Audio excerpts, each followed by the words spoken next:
What's happening, everybody? Welcome to LTMB Live. Let the madness begin. I'm one of your hosts for the evening, as always, Will Gaillard. And I'm the other host, Michael White. Yes, I said the entire name. Michael White. Yes, I said you didn't Michael. say you didn't say the government though. No government name. You didn't say the government, but that's going to be assumed. That's assumed. All right. Welcome back, everybody. It's been a weekend. Been 5 days since we were on. So, of course, we have much to talk about, much to discuss on this program. Thanks for everybody that is here joining us tonight. What is this, December 11th already? Man, it's almost Christmas. The New Year's, Christmas. The New Year is steadily approaching, man. What's going on, people in YouTube? I believe, we are broadcasting on Periscope and on Twitch as well. So what's up to everybody that's watching? Please share this stream to all your Facebook, and, to Twitter, whatever you got, all your social media profiles, so that more people can join us, on this journey. What else? We got a lot on the plate. We got some updates to talk about. We have some, some serious stories, some fun stories, or funny stories to talk about. But yeah, we have a lot to get through tonight. Mm-hmm. Back feeling much better. I'm able to move without you feeling like that. Without wincing in pain. Yeah, man. Feeling good. How's everybody doing out there? Twitch? Yeah. We're on Twitch now. We're on Twitch. I don't know how it's doing, really. I mean, I check it, every once in a while. Yeah, it's easy. We don't have a lot of followers there yet. Yeah, that's the thing. It's like, I think our main focus is YouTube. True. Especially like during the show, checking it. It's easier to check YouTube. No doubt. Yeah. I do see on Twitter we have some viewers from time to time. So like I said, it's all good. We're just trying to branch out some more, get some more viewers. But we appreciate everybody that's joining us. So let's get with let's just provide a little bit of updates. People have probably already heard by now that the Charlottesville killer, from last year, James Field, he was convicted. He was convicted of murder. And the jury just sentenced him to life in prison plus 419 years. 419 years added on to a life sentence. That's oddly specific. It's not like a good round number, like 400, 420, 450, 300, 200. It's not a good, round number. It's I'm wondering how they got to that. Yeah, I'm wondering what they used to determine that number. I don't know. 409. Like you said, it's a very oddly specific number, but they must have came to it at, by some format or something. I don't know, must some have formula used, or something. Yeah, I'm guessing they did. They just calculated it. But that's good, very good, because the murder there, of course, him gunning down Heather Heyer, of course. Along with injuring a lot of other protesters. Yeah, there were, I think, over 20 over that 20. were actually injured in that intentional crash. So he gets what he deserves, man. I'm not for the death penalty, so he gets exactly what he deserves. A lifetime behind bars, locked up. Can't do any more damage. And I don't really see any of the conspiracy theorists out who had some sort of narrative surrounding, Dodge and... Yeah. Haven't seen that. Yeah. The helicopter that crashed. To me, they were never ever able to piece anything together that made, him seem like some sort of government plant. Right. Especially dealing with his past. He was just bound to explode in something like this. Right. Over the weekend, I think this was over the weekend. This was just a few days ago. It was announced, or it was confirmed, that the Chief of Staff, John Kelly, will not be returning next year.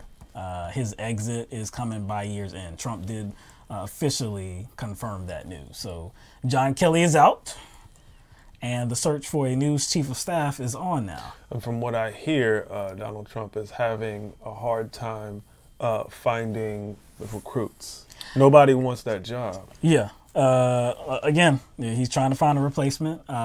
It was assumed, or it was widely assumed, that the one that was going to be taking that position is a man by the name of Nick Ayers. But reportedly, he turned that job down. Now, I've seen some reports, and I mean, you can trust them or not, but some reports have said that it wouldn't make any sense why he would turn it down, because he's viewed as like a very ambitious fella. So for him to turn it down, and his current position right now, he's an aide to the Vice President Mike Pence. So it's, like I said, it was just widely assumed that he was just going to take that. Actually, he's the chief of staff to Mike Pence. See, now so it just seemed like a natural transition. He was like the first choice.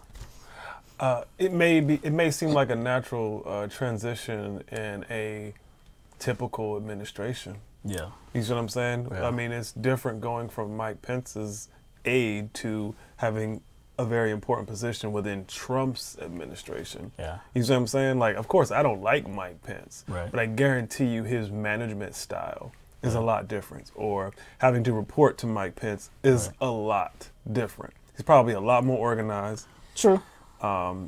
He probably is a lot less impulsive. Since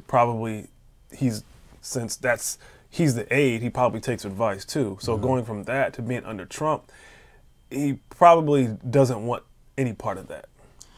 And added on to that too, of course, these are, people speculating as to why he may have turned down this position, but it may be like, this is a sinking ship.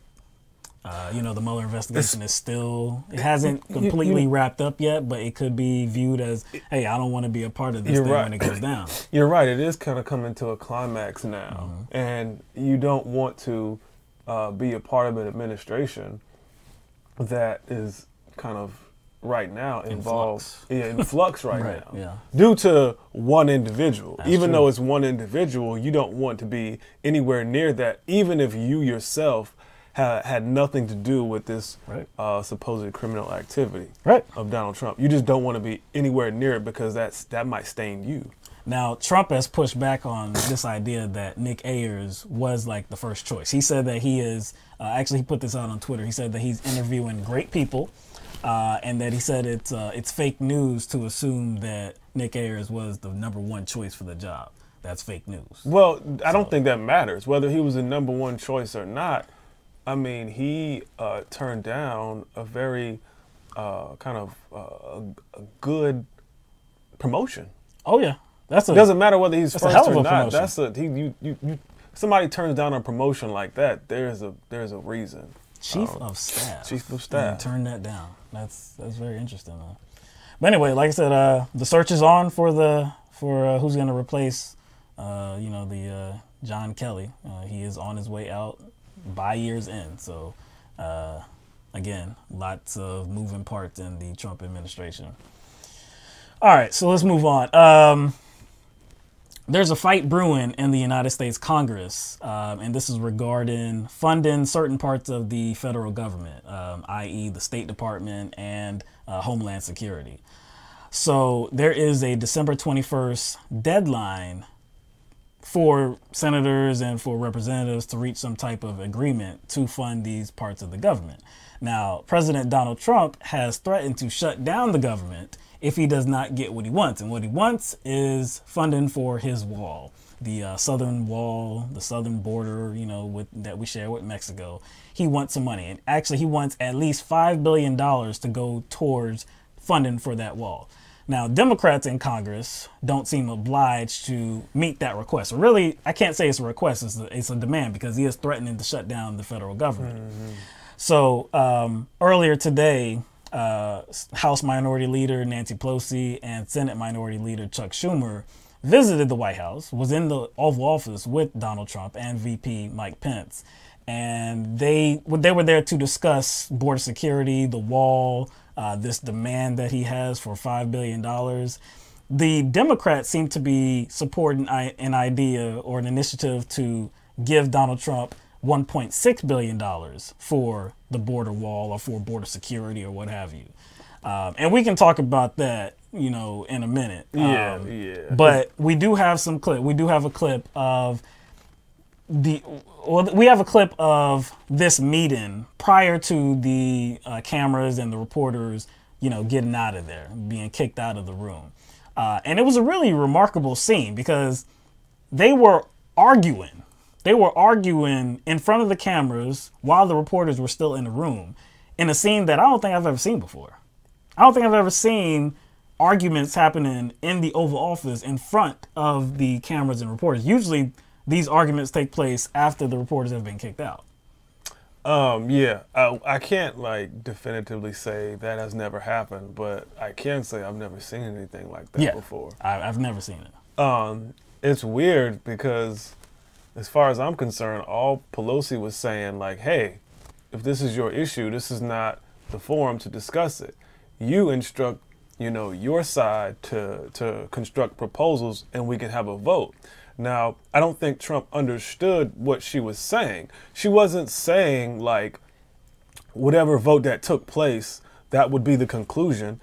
But whatever vote took place, that would show like how many people were on board and how many people weren't.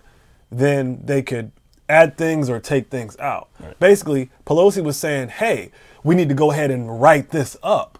So when it comes time to put something forward, we already have a finished product. That's how it works.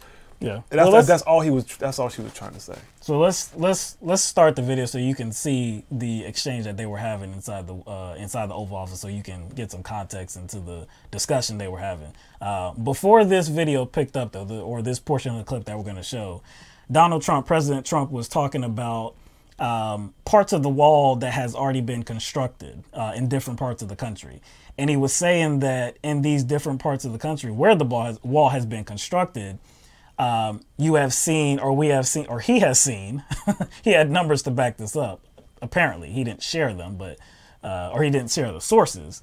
But he did say that in these parts of the country, illegal trafficking has been reduced by, 70, 80, 90%. So again, I don't know where he's getting these numbers from, but he said that, the wall is being constructed without all of the money that he's asking for, or he is demanding, but that he needs more, obviously, to construct the entire wall. So anyway, this video picks up where House Minority Leader Nancy Pelosi is speaking.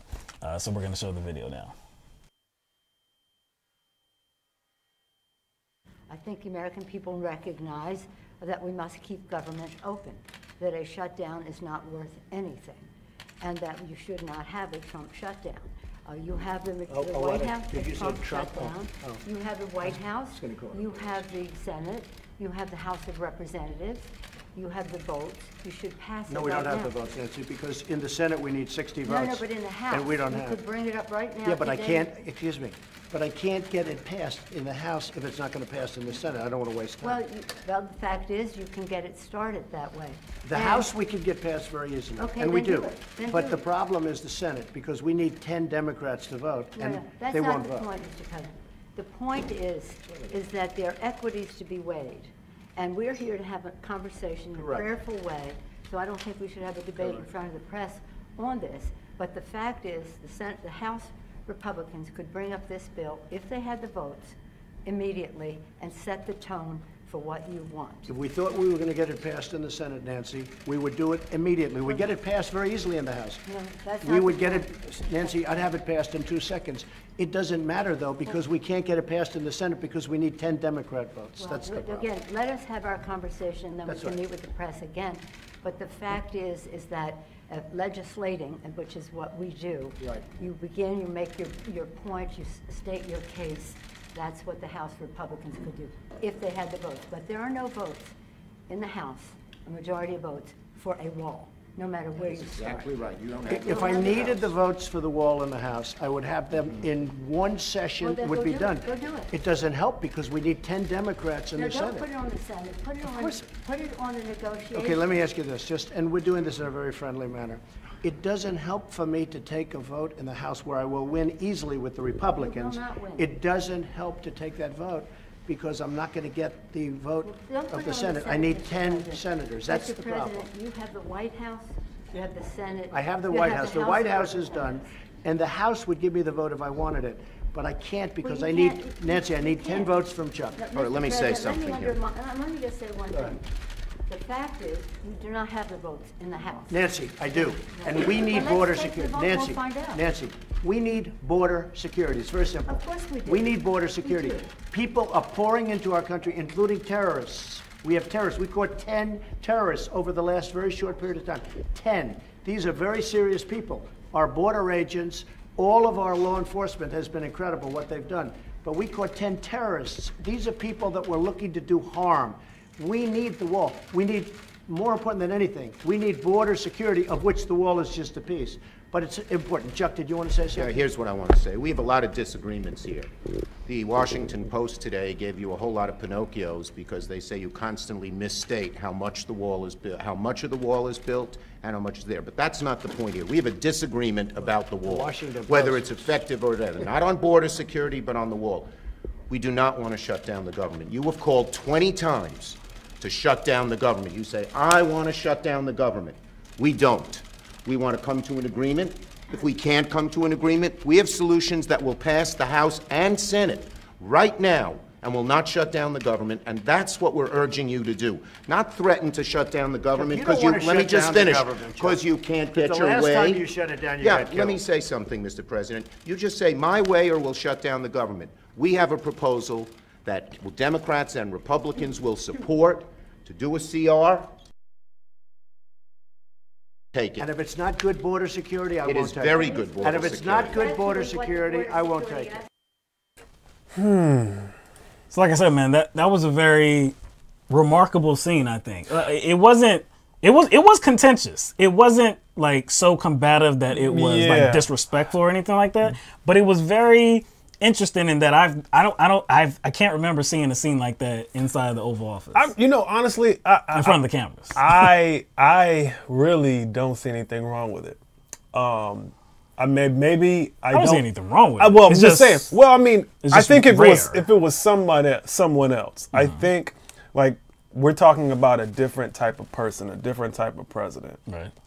And so, in all honesty, I thought it was like surprisingly civil, like overtly, like on the surface. I mean, you can tell there was some stuff up underneath there. Oh, when Chuck Schumer was like mentioning the Washington Post article, all the Pinocchios, but then says that's not the point. So I'm gonna go. So why'd you bring it up? And I think Pelosi. I think Trump didn't like the fact that Pelosi said a Trump shutdown. Yeah. You can tell. What did you say? Oh, okay. She thinks he's slick now. Trump shutdown. So she thinks he's slick. So, I mean, basically all Pelosi was trying to do is say, hey, it's not just about the votes. It's about getting it to the negotiation table so we can iron these things out. So maybe you can get the votes if we take something out or put something else in. That's all she was trying to say. See, the point that he was making though is he's saying that he has the votes in the House right now. He can get that passed anytime he wants to. He has the votes, but there's no reason to bring it up because he doesn't have the votes in the Senate. That's not usually how it works. Like they're different bodies. They're different bodies. So if you think you can pass one in one body, they get to working. You can get to work. They get to working and get that done, and then it's on the Senate or it's on the House after that point. It's not like, well, we don't think it's going to get past them, so we're not even going to do it. That's not how things work. So, okay, how do you think he thinks things work? I think Doubt protests too much. I don't think he has the votes. Just like Nancy Pelosi was saying, like she doubts that he actually has the votes in the House. I doubt that he actually has the votes. That's why he won't bring it up. That's why he doesn't want them voting on it yet. Because like people's kind of true position will be revealed if they do put it out on the table. Yeah.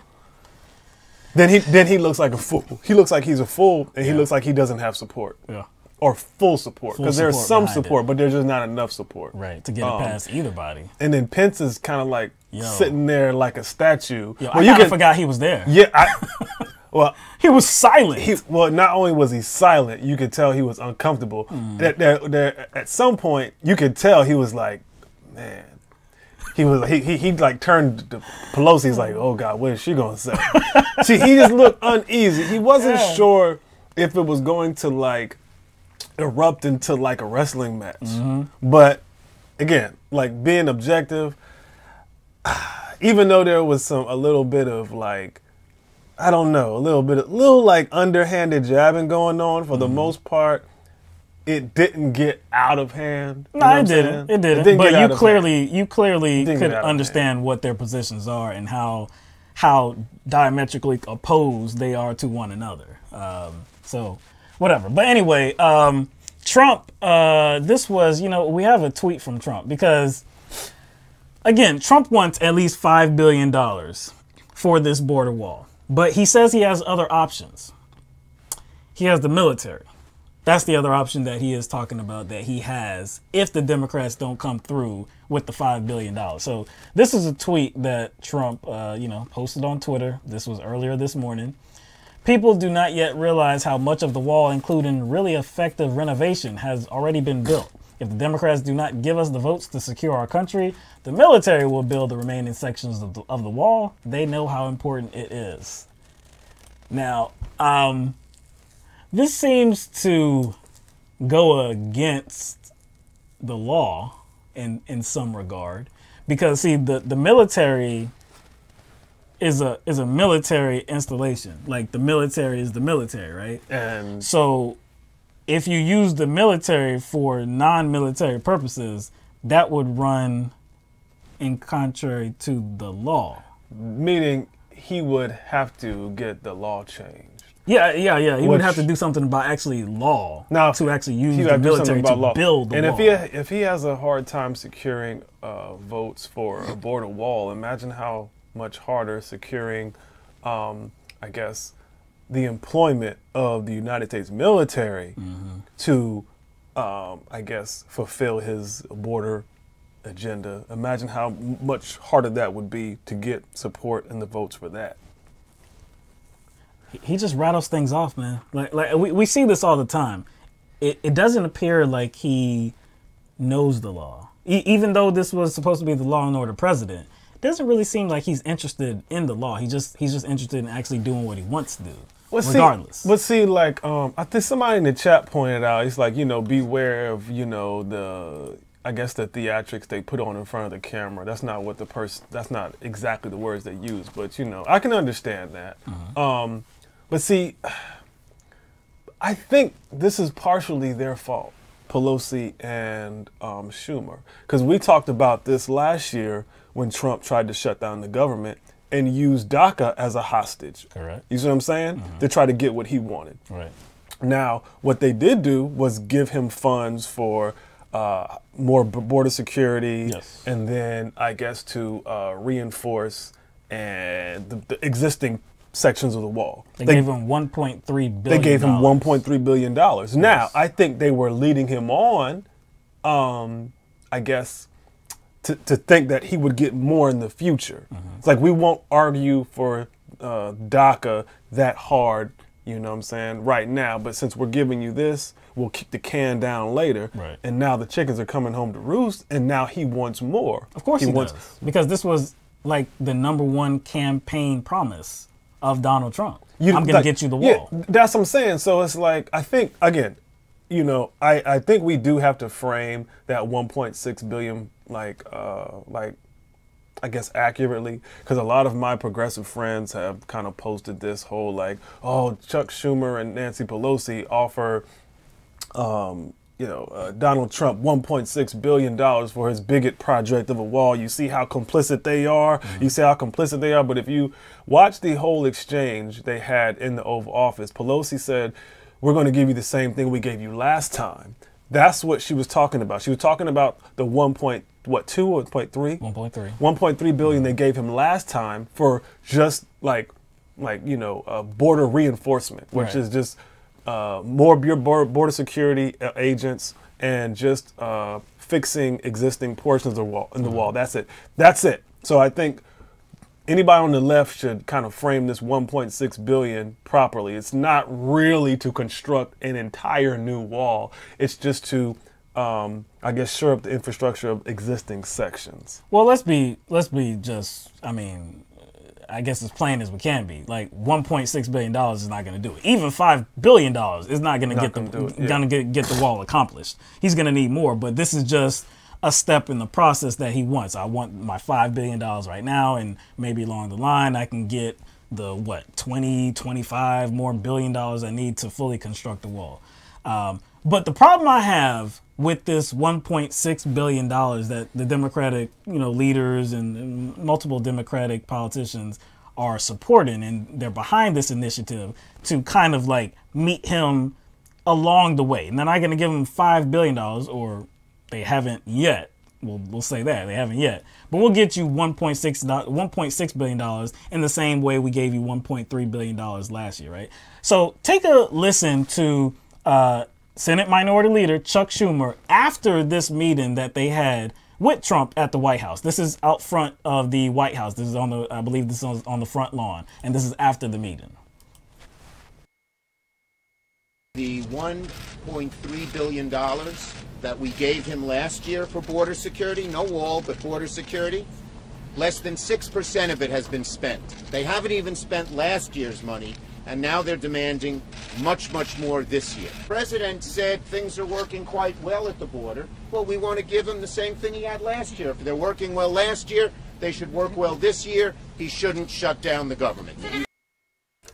So, my problem is, if you have these numbers, if you know that only about 6% of the money that you gave him last year has been spent, then why the hell are you supporting $1.6 billion right now? An increase. In more money and an increase of the funds you gave him last year. What is that going to go towards if all the money has not even not a majority, not 90% of the money? It's like, why are you giving him more money? It can only look like for people that are not in Congress, this can only look like, oh, the Democrats are caving in. Mm-hmm. They're caving in and they're supportive of this bigoted plan, just not as much of it.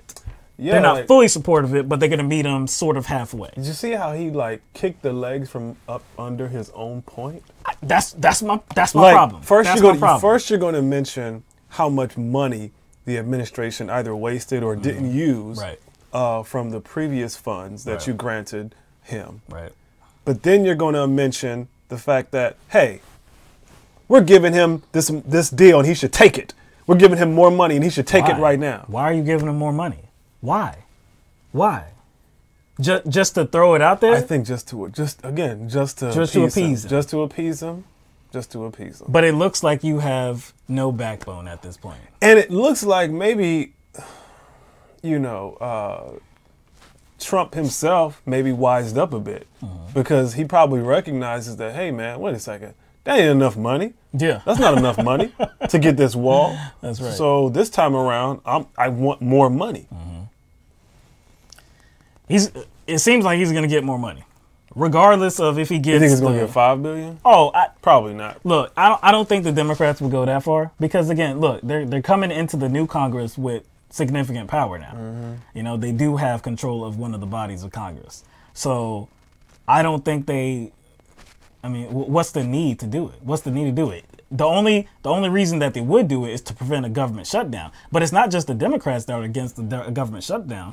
Republicans are as well. McConnell has said, no, Trump doesn't need to shut down the government. It's a bad idea. There are other Republicans that are saying the same thing. It would be a really bad look. They already know it would be a bad look. Trump, you don't need to do this. We can't shut down the government. So I don't think the Democrats have any reason to cave in that far. They've already caved into $1.6 billion. They don't have any reason to cave into $5 billion. They already look bad for the $1.6 billion. But it looks like Chuck Schumer is willing to continue to look bad based on his statements after that meeting, right? Yeah. It looks like it, man. We'll see. But is it looking bad to achieve a certain end? That's the question. What end? No end at all. Like no end. Because Trump he's not going to stop. But I don't think he's going to, I just don't think they're going to appropriate enough money to be available to construct the wall in its entirety. Exactly. But see, Trump is trying to push that forward.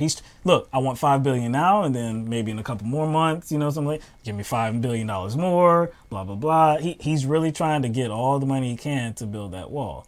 Maybe he's trying to push pull the Democrats along. Maybe that's why he hasn't used but 6% of the last, lump sum he got. Why would you tell on yourself? Chuck Schumer. 6% has been expended. It has been spent. But I'm going to give him $1.6 billion more. So it's like because he thought he wasn't telling on himself. He thought he was telling on Trump. That's probably what he did. So it's a bad look for Trump, but it's a bad look for you too. Yeah, I know. So he ended up like kicking himself in the face. All right. So yeah, Michael Cohen. I believe this was Friday. The Mueller investigation. Mueller, I believe, recommended that he receive substantial jail time for his crimes. And this is a separate investigation. This has nothing to do with, you know. Yeah, it has nothing to do with the whole Russia thing. And actually, you know, I said Mueller, but I don't even know if it's Mueller. It's just federal prosecutors. Yeah, federal prosecutors. Yeah. I said Mueller, but yeah, I think it's just federal prosecutors that are recommending substantial jail time for Michael Cohen. So I've noticed that there is significant, like the uptick in talk about these impeachment proceedings. They haven't began yet, of course, but just the talk of possible impeachment, I've seen an uptick in that kind of conversation. And of course, that's because of the violation. The violations. Or the supposed violation. And because the Democrats are going to be controlling the House of Representatives as well. But like I said, it's interesting that we are seeing more talk about that.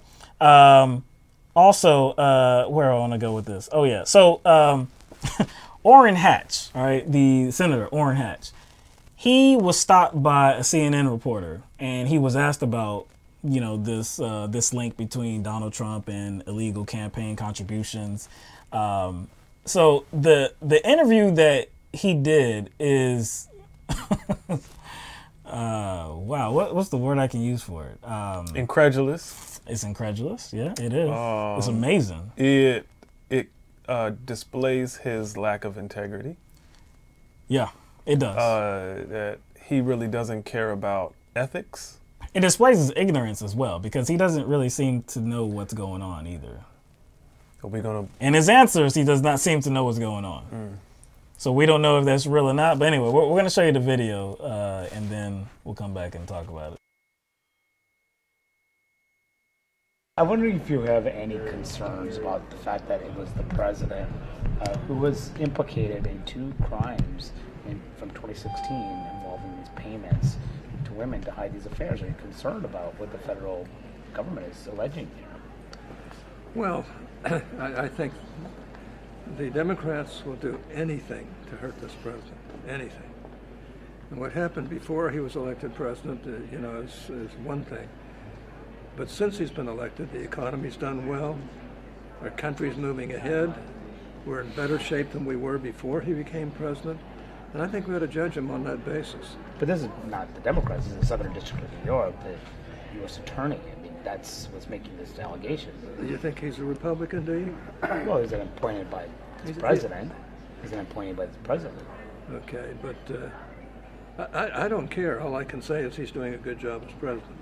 It doesn't bother you, these crimes that he allegedly was involved in, the president? That doesn't bother you? No, because I don't think he was involved in crimes. But even then, you know, you can make anything a crime under the current laws. If you want to, you can blow it way out of proportion. You can do a lot of things. All I can say is this. President Trump, before he became president, that's another world.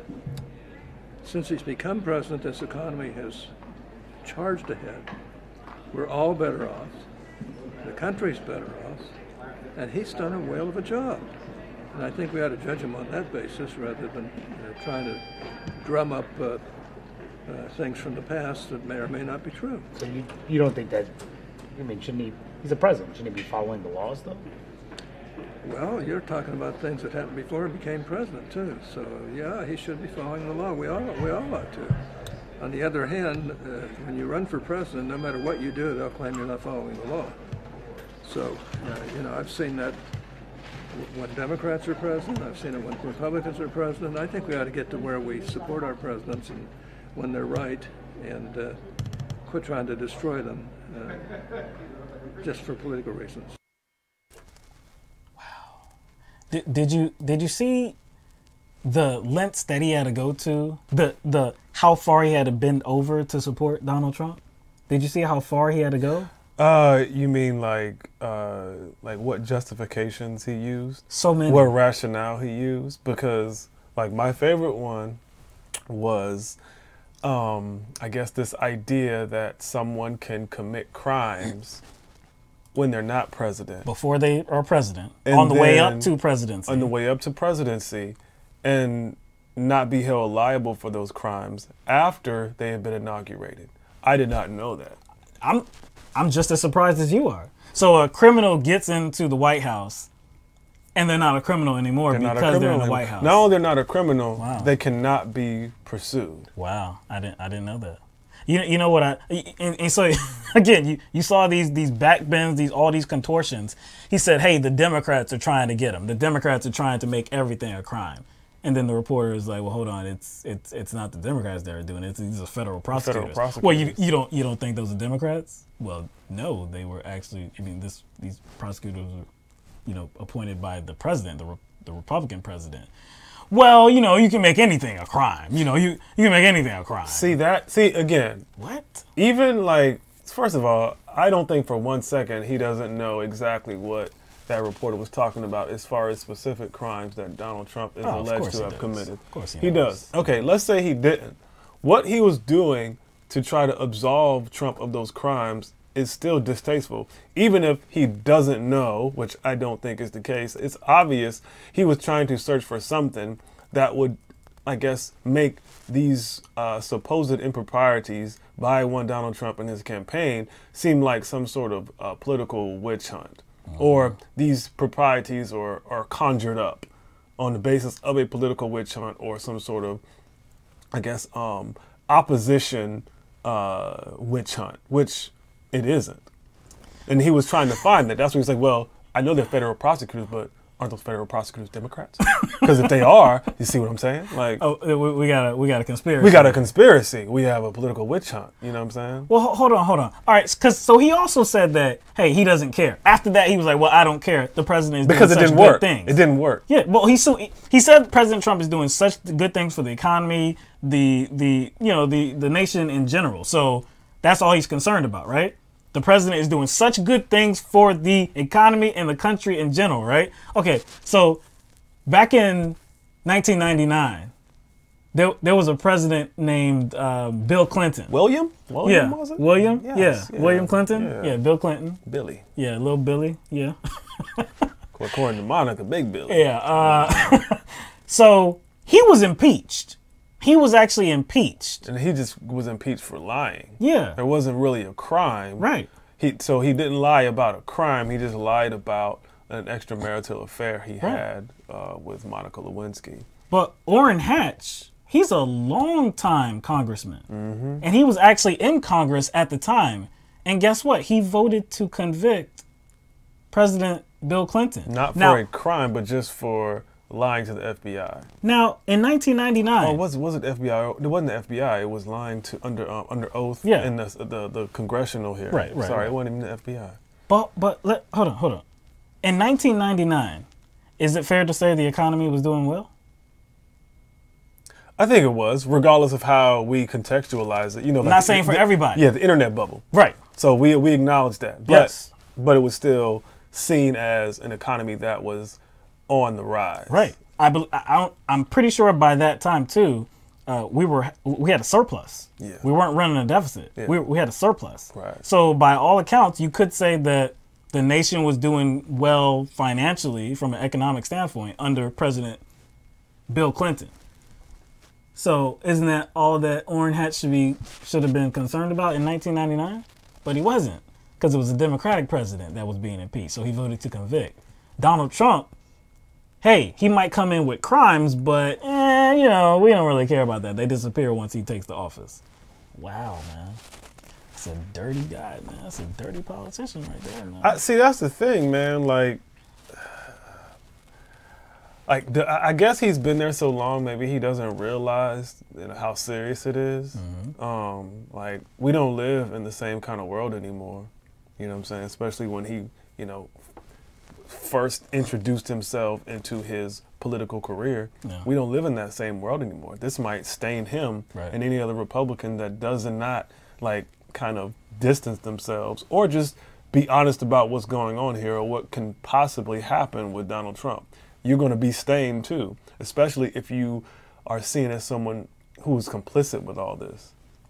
Man, I said back in 2015 that it is very possible that Donald Trump would be the death of the Republican Party. Again, I'm not sure that that will happen because it seems like they will have their supporters regardless of what happens. If all of them are proven to be guilty of what have you, it doesn't even matter. It seems like they will still have their loyal base. But man, when you excuse crimes, wow, that's interesting. And then just pin it on like some Democratic conspiracy that is obviously nowhere to be found. You're doing too much. But anyway, Donald Trump, he's very poorly he's trying to defend himself. Very, very, very poorly. When has he not defended himself in a poor way? When has he ever defended himself and you were left saying, you know what, damn, he's making a good argument? Well, no. When have you ever said that? When have you ever said that? I agree. But he reaches new depths. Every single time. Yeah. Okay, I feel you. So this is Donald Trump reaching a new depth. Okay, so this was on Twitter. This is on Twitter. Oh, okay? really? I wouldn't have expected. Confused, right? Twitter, man. I'm just like, oh. So he begins by saying Democrats can't find a smoking gun tying the Trump campaign to Russia after James Comey's testimony. No smoking gun, no collusion at Fox News. That's because there was no collusion. So now the Dems go to a simple private transaction, wrongly call it a campaign contribution, which it was not. But even if it was, it is only a civil case like Obama's. But it was done correctly by a lawyer, and there would not, I guess he means if it was done correctly by a lawyer, there would not even be a fine. Lawyer's liability if he made a mistake, not me. Cohen just trying to get his sentence reduced. Witch hunt. So of course, obviously what we first have to address, he obviously was trying to use the word smoking. No smoking gun. But he made a mistake. He actually meant to write the right word, smoking. But then it's there twice. Yeah, he did it. So twice. That's actually how he thinks it's spelled. And there's another tweet from August where he spelled smoking in the same way. Smoking? So, yes, from August. So he actually thinks that's how it's spelled. Okay, yeah, we can just like kind of go laugh about that. That's kind of something that's very minor about the tweet. What's more important is like what the tweet is about. Mm-hmm. You see what I'm saying? And how he is not taking responsibility. No. Collusion, that wasn't the issue here. Yeah, that's not even the same subject. That's not even the same subject. So he's saying, wait a second, there was crimes committed, but it's not collusion. So I'm innocent. Since it's not collusion, these other crimes don't matter. That's kind of what he was saying. See, no collusion, but there's campaign finance transactions. So everything is cool. But these are transactions he said never existed. First he said and he had no knowledge of. First he said there was no merit to the whole Stormy Daniels thing, period. Mm-hmm. Then when the whole the news came out about the payment, he said, I don't know what you're talking about. What payment? Didn't know about the payment. Then when the payment was proved, he said, well, I didn't approve of it. Right. Now he's saying, hey, it was just a transaction. But before that, you remember the tape? Oh, the tape. Yeah, the tape of him talking to Michael Cohen, which seems to prove that he did have knowledge Meaning, of it. He set it up. Yes. It was kind of, yes. Well, it wasn't kind of proof. It was proof that he approved of Michael Cohen setting up some sort of fake company so the money can go through it. Yes. Basically, he approved of a money laundering scheme. That's what it looks like. So it was both wire fraud and it was a campaign finance violation. He says it wasn't a contribution. He doesn't know the definition of what a contribution is. Yes, because a contribution, it's anything that is designed to help his candidacy for president. And this would have helped because the information didn't get out. If the information got out, it would have damaged his candidacy for president. So now he's trying to tie himself or this situation to what happened with former President Barack Obama. He was hit with a campaign finance violation, and he did have to pay some hefty fine for it. This is not the same thing. No. So first of all, again, like you were saying, the money was funneled to these two women, Stormy Daniels, a.k.a. Stephanie Clifford, and Karen McDougal. Now, it was funneled through, it was like using money laundering, it was setting up some, I guess, some shell corporation, this company or whatever, and then using that company to direct the payment to Where'd them. the money come from directly? It came from Trump. Trump campaign. Yeah. Yeah. Came from Trump. Yeah. Okay, go ahead. So, anyway, we're also talking about fraud here, right? So, the fraud that we're talking about is in regards to Karen McDougal, because Karen McDougal believed that her story was going to be published, but it wasn't. It was all, she was being duped so that the story would be sat on. So that's fraud, okay? That's one. But then also, and we reported about this months ago as well, in 2017, Donald Trump left that money off his financial disclosure report. So again, that's a crime. If it was so innocent and it was just a transaction, you wouldn't have left it off. You left it off because you knew, because Trump knew what he was doing was illegal, and he could not illustrate that. He could not reveal that. And like, for him to bring up Obama, now I wouldn't expect him, and I'm not offering cover for Trump for bringing up Obama. I just don't expect him to really know the details or research the details as to why there was a fine involved. That had to do with just campaign contribution, I guess, calculations, right, and how the money wasn't calculated. Right. It wasn't reported in time. It wasn't reported in time. Right. They didn't deny Right. that they received the money. Right. It just wasn't reported in a timely manner. Right. That's why there was just a fine. So it's nowhere near equivalent. Nowhere near it. But Trump is trying to draw that equivalency. He's doing a horrible job. He's doing a really, really bad job at defending himself. But this is to be expected when you're talking about Donald Trump. All right, so Rex Tillerson.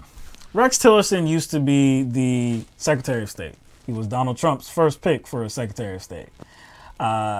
He was fired some months ago, and many people could see that coming. Didn't really seem like they had a very good working relationship. It seemed like Donald Trump was trying to undercut him, especially in regards to North Korea. There were some reports saying that Rex Tillerson had called him a moron, and said that he was threatening to quit, and things like that. But ultimately, he did get fired, and he's no longer the Secretary of State.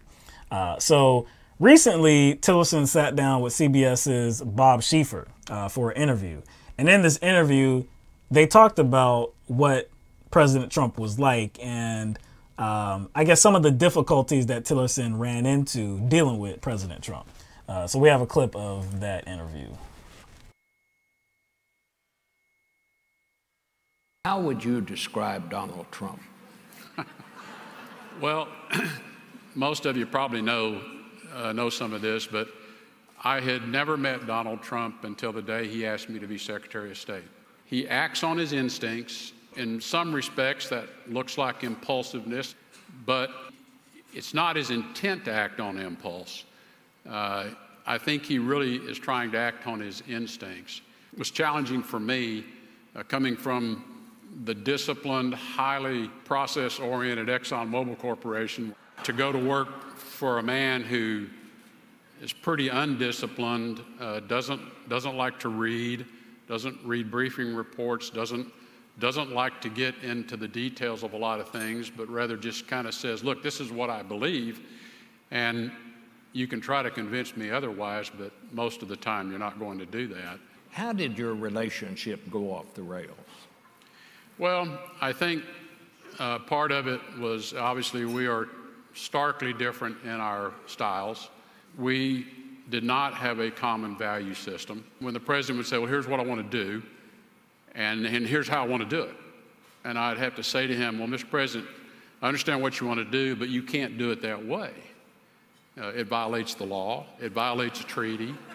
He got really frustrated. Wow. Now, look, after hearing Tillerson speak, and that was only over a minute long, just about a minute 15 or so, after hearing him speak about Donald Trump, does that sound like Donald Trump to you, man? Undisciplined, impulsive, doesn't like to read reports, just goes with his gut, doesn't understand that the things that he wants to do are against the law. He just wants them done anyway. Does this sound like the man that he is describing? I don't know, man. You think? Somebody who worked with him. Somebody who worked directly with him closely. And had very, I guess, public conflicts with him. Yeah. Of course, I'm not really too fond of Tillerson, but I don't see why any of that stuff is not true. But I mean, I think we heard stuff like that before he became president. Yeah. It's and we continue hearing that from other sources. Yeah, as well. because like during the campaign, they get assigned advisors before they become president to try to vet them, to try to get them up to speed for debates and public appearances. And we hear about their intellectual capabilities before they become president. We hear about their attentiveness before they become president. We hear about their reading habits before they become president. That's what tanked Sarah Palin. Right. You know what I'm saying? That's what tanked her image. We didn't really know anything about her. Right. Did we? No. I never heard of her. Governor of Alaska?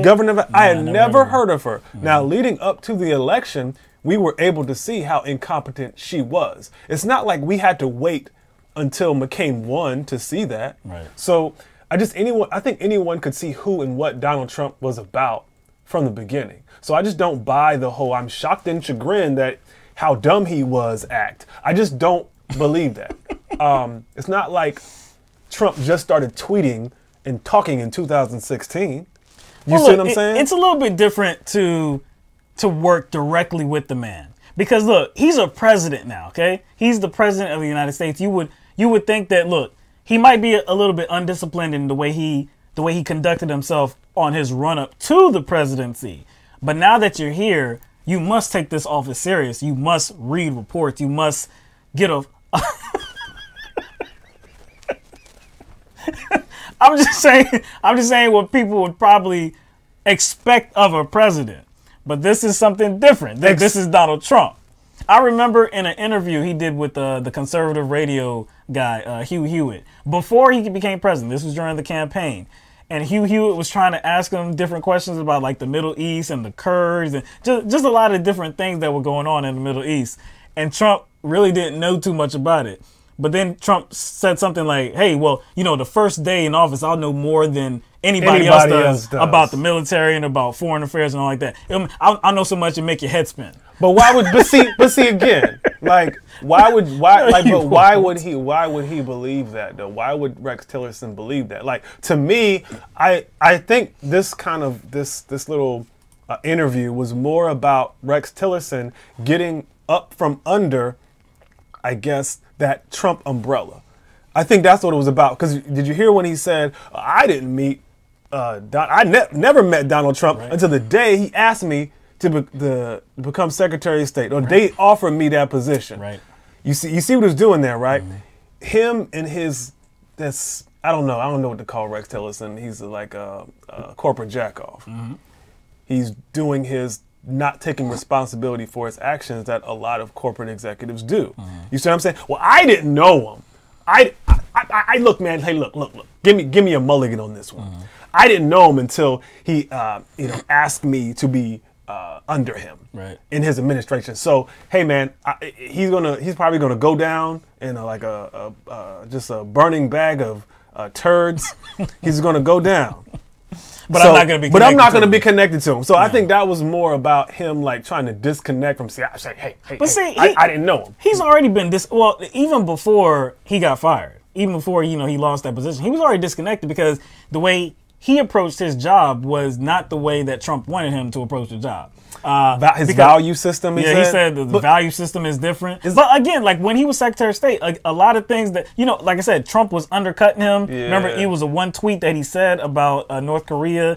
Like Rex Tillerson was trying to approach North Korea in a very diplomatic way. He wasn't trying to inflame the situation or anything like that and try to engage in this war of words through the media. He wasn't about that business, right? But Trump was. This is back before this lovely relationship between Kim Jong-un and President Trump. So we already understood that Tillerson and Trump were not one and the same. They approached matters very differently. So I don't know, why he feels. Look, I think he's telling the truth. And that's the way I'm reading it. I know it is. I mean, it's better on his reputation, on his character to say, I'm not about that. I was never about him or anything like that. He doesn't even share the same value system as I do.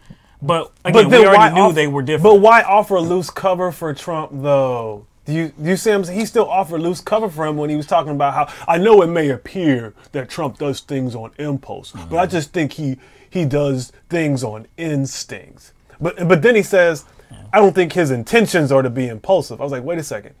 You just said he wasn't impulsive. You're doing a bad job of, I guess, illustrating that Trump isn't what you claim he isn't. You see what I'm saying? You're doing a bad job of that. And I just don't like that argument. And from what I get from Rex Tillerson, it doesn't seem like he's that smart either. And to me, I think some of the gravitation towards Trump is a function of something I previously, I guess, mentioned about all the people surrounding him.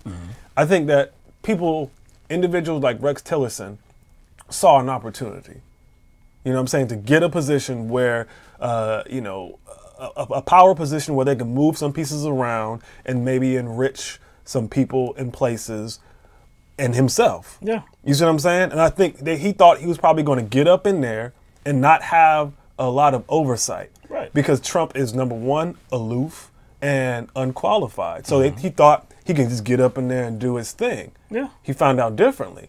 I think it was just he was an opportunistic. They didn't care. They never cared whether Trump was qualified or not. No, and that's the way we saw it when he was nominated for the role. And somebody that's been in the oil business for some time, becoming ExxonMobil executive, becoming a state, Secretary of State is like, no, that's a hell bad yeah. look. Hell yeah, I have all these other sub-agencies up under me. Yeah. I have the ability. How much damage he could cause? I have the ability to get involved in kind of treaty construction. No doubt.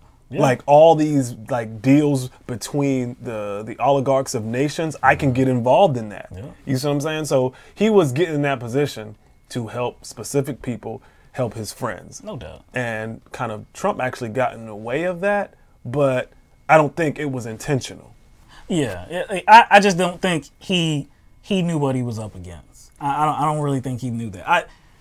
It seems like, and I believe, if he didn't meet Trump prior to that initial meeting when he was, recommended for the Secretary of State role, which he was nominated for, if he had no knowledge of what Trump was going to be as a president, even though there was writing on the wall. Yeah, Trump's going to approach his foreign policy based on his own self-interest, not necessarily the interests that are going to work out best for the country.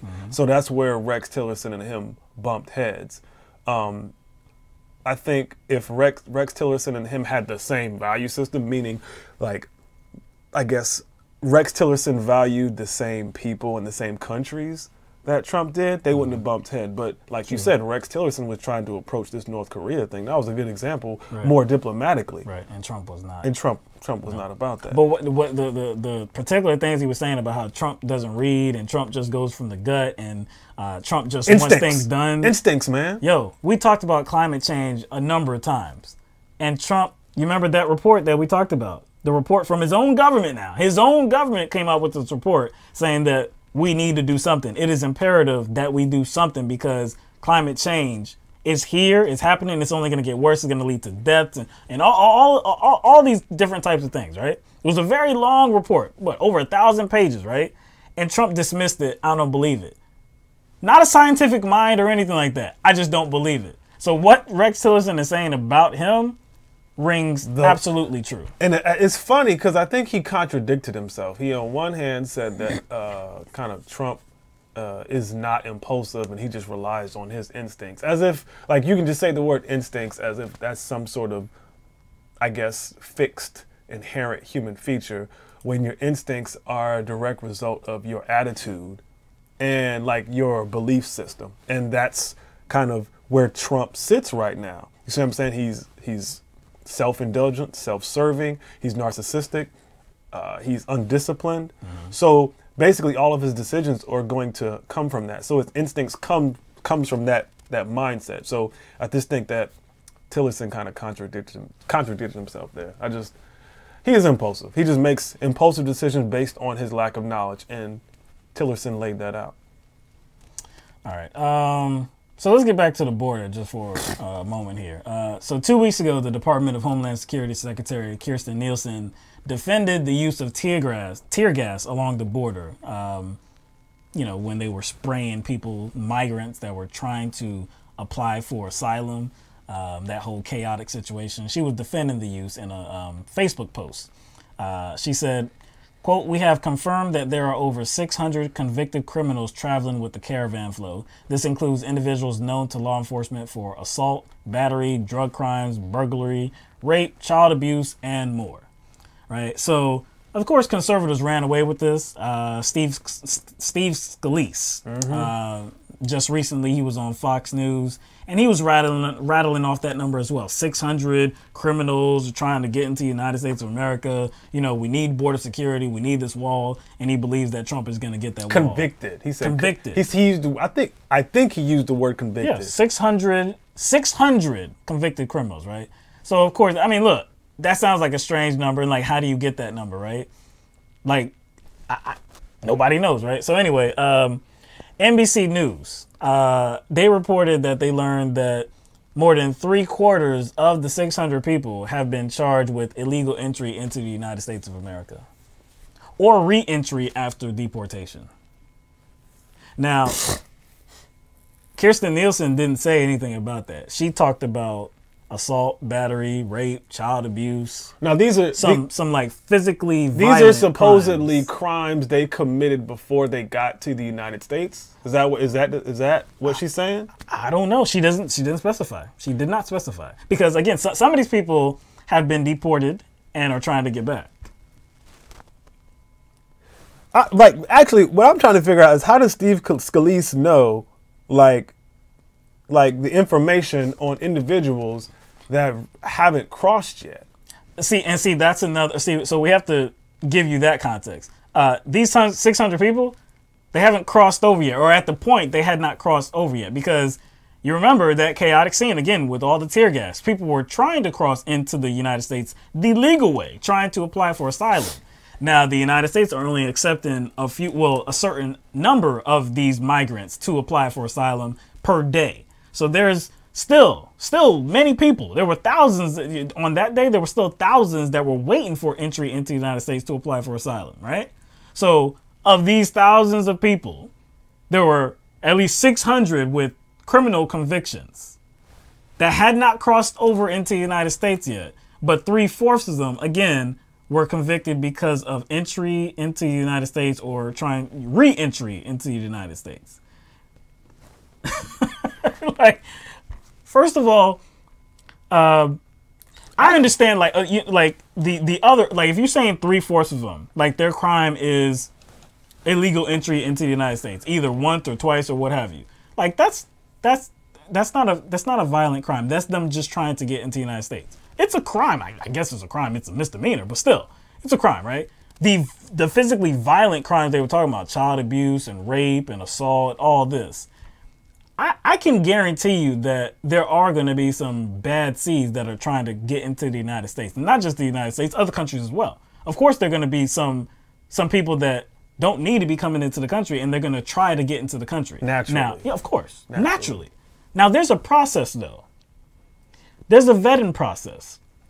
There's a process to which these people, these migrants, are crossing over into the United States the legal way, because we went through that. You remember, you have to first be in the United States to apply for asylum? Either be in the United States or go to an actual a border entry point. Right. So, again, these people are going about it the legal way.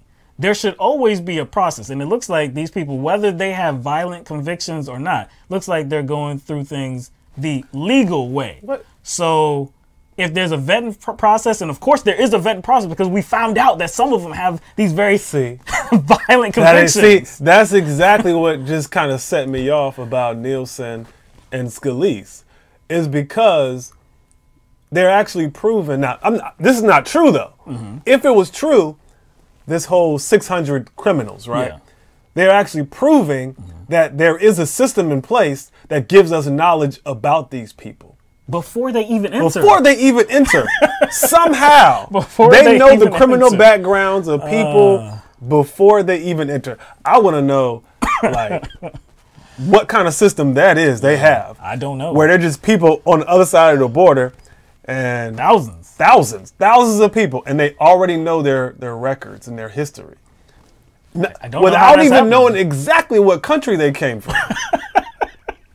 They are mighty resourceful. They're working with somebody. They're working with somebody. I don't know who they're working with, but they know names. They know criminal records. They did all this background checking, and they know that at least 600 of them have some type of charge, some criminal past, and they know the kinds of charges too. They know all the information. Again, that seems like a pretty solid process. Seems like you're able to actually vet these people and be like, you know what, you can't come in. Sorry, you're not gonna get asylum. Sorry, you gotta go back. They're like pre-vetting them. They're pre-vetting. They're pre-vetting them before they even ask to be vetted. Before. Wow, man. This is just more fear mongering. Again, like if she had came out and said that, yeah, some of these people do have really violent past, but a lot of them, they were charged with illegal entry to the United States. If you had said that, been cool. But you left all that out. Why? Because you wanted to scare people. Oh, the migrants are coming. They're all rapists. The caravan of rapists. All right. Let's go to the DNC. Oh, I think people will love this story. Yeah, because they like talking about the DNC. I think that's all the Trump-connected things that we have for tonight. Yeah, okay. So, the Democratic National Committee is making moves. Big moves. Big moves with a capital M. Big moves, right?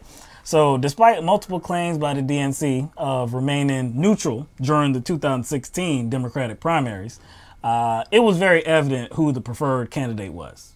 It was Queen Bee herself, Hillary Rodham Clinton. Sorry, that's reserved for Runny Boo Boo. That's reserved for RBR. All right. So with that being said, it was painfully obvious that she was the preferred candidate, and the DNC, like we said, they're trying to make moves to correct that kind of behavior. So in an effort to appear neutral going forward, the DNC making some changes. So some of the changes that they're making. Here we go. The DNC plans to bar employees and officers from publicly endorsing any presidential candidates throughout what is expected to be a crowded inter-party competition for the job of taking on President Donald Trump. The rules would prohibit DNC staffers and officers from financial contributions to particular candidates, attendance of events that could suggest partiality, public statements or social media posts espousing presidential preferences, internal communications expressing views for or against Democratic candidates, and even gestures like displaying bumper stickers or lawn signs for individual campaigns. Good job, DNC. Trying to make moves. So look, because you know the problem we had, because the chair at the time was none other than Representative Debbie Wasserman Schultz, right? Mm-hmm. And despite her claims that she was very neutral, impartial, this was a process where no candidate was preferred. We were just going to let this whole thing play out. Despite all those claims, it was again painfully evident who was the preferred candidate. Not the preferred candidate. Who was the chosen candidate? It was Hillary Clinton. So again, the DNC is trying to make moves to, I guess get that negative stick, that negative attention, that negative. Oh, so wait. So what are you suggesting? That the push to implement these rules actually gives credence to the notions that, I guess, the election was rigged, the primaries were rigged? Damn it, that might be. Damn it, you drew that connection that quick? That the DNC and its leadership tipped the scales in the 2016 primaries? Yeah. It seems towards to their preferred candidate. It does seem to just, because if you're going to make changes, seems to be that in 2016 something was amiss. Something was amiss, because if that wasn't the case, then changes wouldn't be necessary. You don't fix something that's not broken. Right, so like pushing to implement like these new rules actually prove the case that a lot of progressives were making, a lot of Bernie supporters were making. A lot of people were looking at Bernie supporters like they were crazy. Like, what are you talking about, right? But there were many that were saying, you're crazy. You're just interested in conspiracy theories. This is a fair process. Just bitter. You're just bitter. Right. So you remember Debbie Wasserman Schultz too, after the fact, she was like, hey, if I wanted to rig the election, I could have. But I didn't. But why would, dog, you see, she was reaching so far right there, because why would you admit that? Why would you admit that, see, I could have done it, but I didn't. I had the power to. I had the power to, so, like, I'm going to give myself a pat on the back for not rigging it. So doesn't this kind of suggest that the DNC is kind of admitting that some guilt here, admitting some guilt? I would think so. But see, look, I guess this is sort of a good look on its face. You know, it's like, okay, hey, they're saying these things that they want to be impartial. They don't want any of its officers taking a position that will look like somebody is the preferred candidate. Because again, this is probably going to be a crowded field in 2020. We don't want to put our back into, I mean, like, we don't want to give anybody our backing, right? We're just going to let the process play out, and then we're going to support whoever the nominee is, right? Again, it sounds good, but we know that everything that went on was not in front of our faces. We know that a lot of the things going on were behind the scenes as well, and we know that, partially we know that because of the leaks that came out, you know, like the DNC leaks that came out, the emails. We got a glimpse at the shenanigans that were going on behind the scenes. Behind the scenes. So is this going to do anything to fix that?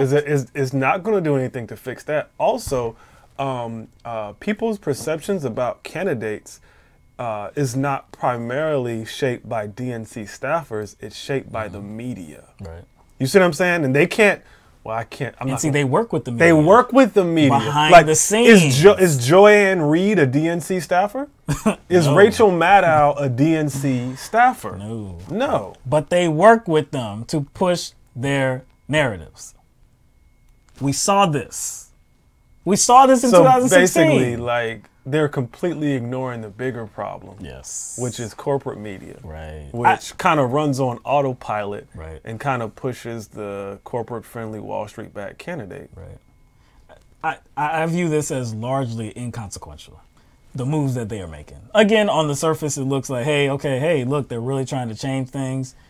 But why are you trying to change things when nothing inappropriate happened in 2016? Okay, let's not even talk about that. They're trying to really be impartial here, but it does nothing to address their impartiality behind closed doors when the cameras are off. It has nothing to do with that whatsoever. That kind of corruption is still going to take place so that we can't see it. Will staffers be prohibited from hiring people like David Brock? Please. Obviously, it wouldn't be on the same scale, but you see what I'm saying, right? They can do like a little mini correct the record or correct the record 2.0. Yeah. They can do that if they wanted to, because you're essentially like contracting out your talking points. Yeah. Are they going to, spend $1 million on some cyber soldiers again? Cyber soldiers. Yeah. Some cyber super troopers. Yeah. That won't be, that won't be like, beyond the line, you know what I'm saying? That won't be partiality. That'll just be, normal politics, The what you got to say about that? The chairman, Tom Perez, he said, quote, "The new DNC is committed to making sure that our 2020 nominating process is fair and transparent. These new policies will help ensure that there is no perception of partiality by the DNC during the campaign for the Democratic nomination."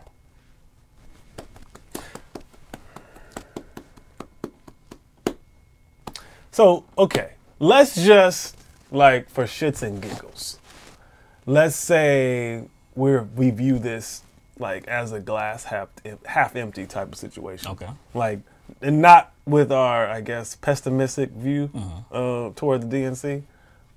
Let's just say the DNC is genuinely trying to, I guess, placate progressives, Bernie supporters, and recognizing their serious flaw. All right. Does it matter if the people who vote Democrat don't see those flaws? They don't want to see them. So it doesn't matter. So even if they are genuinely, trying to take steps to make the process fair. But see, we don't really believe they're genuinely taking the steps. See, this is this is just done to appease the perception of partiality. That's what I'm saying. We already know that. But I'm just saying, even if it was genuine, I'm just saying, like, in a hyper alternate reality. Right. In a hyper alternate reality. If they were being genuine. If they were being genuine, does it really matter if the people that vote democratically or vote for Democrats don't recognize that flaw? No, it doesn't. No, I don't think so. No, sadly it doesn't. And really, there's no downside to what they're doing. Because, again, we don't believe them to be genuine. But there's no downside to what they're doing because they can always rig the process behind the scenes. They can fake the funk and be like, hey, yeah, nobody's going to come out their mouth like, we support blank. We're gonna be at her events and we're gonna be at his events and we're gonna be on stage with them. Yeah, that's cool. That's cool. But again, what are you doing behind the scenes to propel these candidates or, a favorite candidate? What are you doing? Because you remember, Debbie Wasserman Schultz isn't here anymore. I guess she's not within the DNC anymore. But you remember what she said about grassroots candidates, right? Mm-hmm. What's the objective? Is to... Sorry, she didn't say rig the process. She did not. She didn't use the word rig, but she said she wanted to create a process where, party leaders and party insiders didn't have to compete with grassroots candidates. Okay, then. So again, that doesn't take place like in front of everybody's eyes. No, that's behind the scenes. So if you do have a grassroots candidate, there's still going to be the attempt is still going to be to suppress their influence, to suppress their candidacy. This ain't nothing. This is nothing. Maybe I'm just too skeptic, right? Nah, because am I too skeptic? No, because they've done this before with supposed rule changes. They always put something forth. Superdelegates. That wasn't really anything. That wasn't really anything. So they kind of have a history of doing that. So why trust them now? That's true, man. That's true. 2020 is going to be something. To say the least, 2020 is going to be something. And really, 2019 is going to be something. It's going to start. Because by the end of the summer, we don't know. Exactly. No. Springtime, that's going to be when people are starting to come out. Be like, know what? I'm coming out. I was trying to brainwash myself. I was trying to brainwash myself to think push that it down. To push it down. Just kick it down. Just kick the can down the road. But I'm hoping it's not the 11th of December. I'm hoping it's not that. Oh boy. Okay. Then I give it 3 months. I give it March. I say March. There's going to be at least somebody that comes out and says, "I'm definitely running for president," and so begins the campaign. Seems as if they're already kind of making moves. They're gassing Beto up right now. Exactly. He had a meeting with Obama. That's right. And so they're going to try to probably cast him as the younger Bernie. He's going to run. They're going to try to cast him as the younger Bernie. But the Joker has some problematic positions, man. Voting records, problematic. Yeah. We talked about that. Mm-hmm. Yeah, we talked about that. Or at least one of his voting decisions. That was the Blue Lives Matter bill, I believe. Yeah, right? that. Also, his military funding as well. Yep. Mm-hmm. Yep. All right, let's move on. All right, Planned Parenthood. So, Planned Parenthood and millions of people who use their services got a win on Monday. The U.S. Supreme Court sided with Planned Parenthood over the effort of conservative states to block Planned Parenthood's funding. The Supreme Court declined to hear the case, instead letting stand 2 lower court decisions stating that it was against federal law for states to terminate Medicaid contracts with Planned Parenthood affiliates. So at issue was not whether states can provide federal funding for abortion. Mm-hmm. That is not legal in the United States of America. You can't already. Yeah, you can't use federal funds to provide for abortion. Instead, The case was about whether states can block Medicaid funds from offices that provide such women with annual health screenings, contraceptive coverage, and cancer screening. So just, like I said, just regular medical services. A whole host of medical services. Yes. Not pertaining to abortion. Not pertaining to abortion, and not pertaining to just women, too. Not pertaining, because again, Planned Parenthood is not just about women, although when you talk about Planned Parenthood, it's always about women because of the issue of abortion. Not just the issue of abortion, if you just kind of just judge objectively, like who is most likely going to need care medically, it's going to be women. Yeah, and no doubt most of their clients are women. No doubt. But again, this is, their services are not just for women. They have some things to worry about that men do not. Yeah, exactly. But again, this was not about abortion. This was about just other medical services. So the lower court that the Supreme Court was talking about, the 10th Circuit Court of Appeals, ruled that states have broad authority in establishing which Medicaid providers are qualified to provide services, but that there are limits. The states can't just arbitrarily say that, we're going to cut these contracts. In February, the court said, quote, states may not terminate providers from their Medicaid program for any reason they see fit, especially when that reason is unrelated to the provider's competence and the quality of health care it provides. So this was a smackdown, at least for the time being, to these conservative states. Like I know Kansas was one of them. Louisiana, of course. So, southern states that are they're trying to do this because of the link between abortion and Planned Parenthood. A lot of these, I think in the case of Kansas, this lawsuit or this effort to cut funding from Planned Parenthood, it was launched after those tapes came out. Oh, you mean the whole selling fetal parts, selling baby body parts? Yes, fetal organs. It's interesting that you say that because, again, like you said, this really has nothing to do with abortion. It has to do with Medicaid. Not at all. Contracts. That's correct. And it's just so weird that there was this little nugget within Clarence Thomas's dissenting opinion. Oh, yes, he was. Yeah, they needed four justices to take the case, to approve taking the case. Exactly. Well, we already stated what this was not about. Right. But in Clarence Thomas's dissenting opinion, he cited the claim that Planned Parenthood was making money selling fetal organs, even though this is not what it's about. Why is that in his dissenting opinion if that's not what this case was about or this ruling was about? Like, that right there tells me that even Supreme Court justices can be influenced by propaganda. Or better yet, I'm sorry, maybe I'm giving them too much credit when I say influenced by propaganda. Maybe I should say use what they know is propaganda to support their position. I'll say it another way. Their position or decision. I will say it another way. I will say that this just proves that Supreme Court justices are political operatives. Political operatives who aren't informed. Yes. Are biased political operatives, just like in the case of Brett Kavanaugh. Now, Brett Kavanaugh was on the right side of this. He did not approve of the Supreme Court taking this case. So that's good.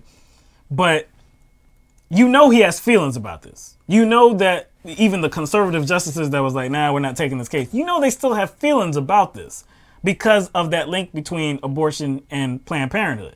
And they really want to yank that funding from Planned Parenthood, which is so ridiculous. Again, I don't know how many times this has to be uttered, but federal funds do not go towards providing for abortions. It's against the law to do so, and Planned Parenthood does not do that. So why would you want to pull funding from Planned Parenthood, who provides all these other medical services to women and men all across the country? Why would you want to yank that funding when there are other Medicaid providers. There are other providers that you can go to as well. But Planned Parenthood is paramount because they are all over the country. They have locations all over the country. They are more accessible than other providers. So why would you want to yank the funding that goes to services that you are not against? But see, it's just ridiculous. But conservatives in states like Kansas, Louisiana, their attempts to block Planned Parenthood's funding was based on a lie. Yes. So what did they think was going to happen? Yes. The entire doctored tapes. Doctored tapes. That's what their entire premise was based on. So what did they think was going to happen?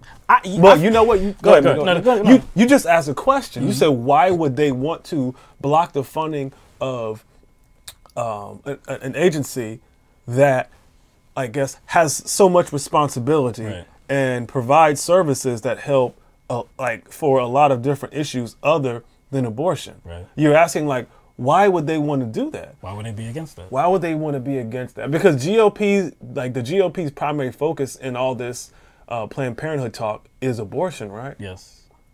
But does this attack on Planned Parenthood go beyond or have other motives than just some sort of religious morality? Mm-hmm. Because we already know they are hell-bent on taking programs away, what they call entitlements. That's right. You see what I'm saying? So maybe this is just another this is fighting on a different front of the same battle. You see what I'm saying? Because this is maybe a way that they could try to take away what they call entitlements. Like Medicaid services. Medicaid services. It could be. It could be.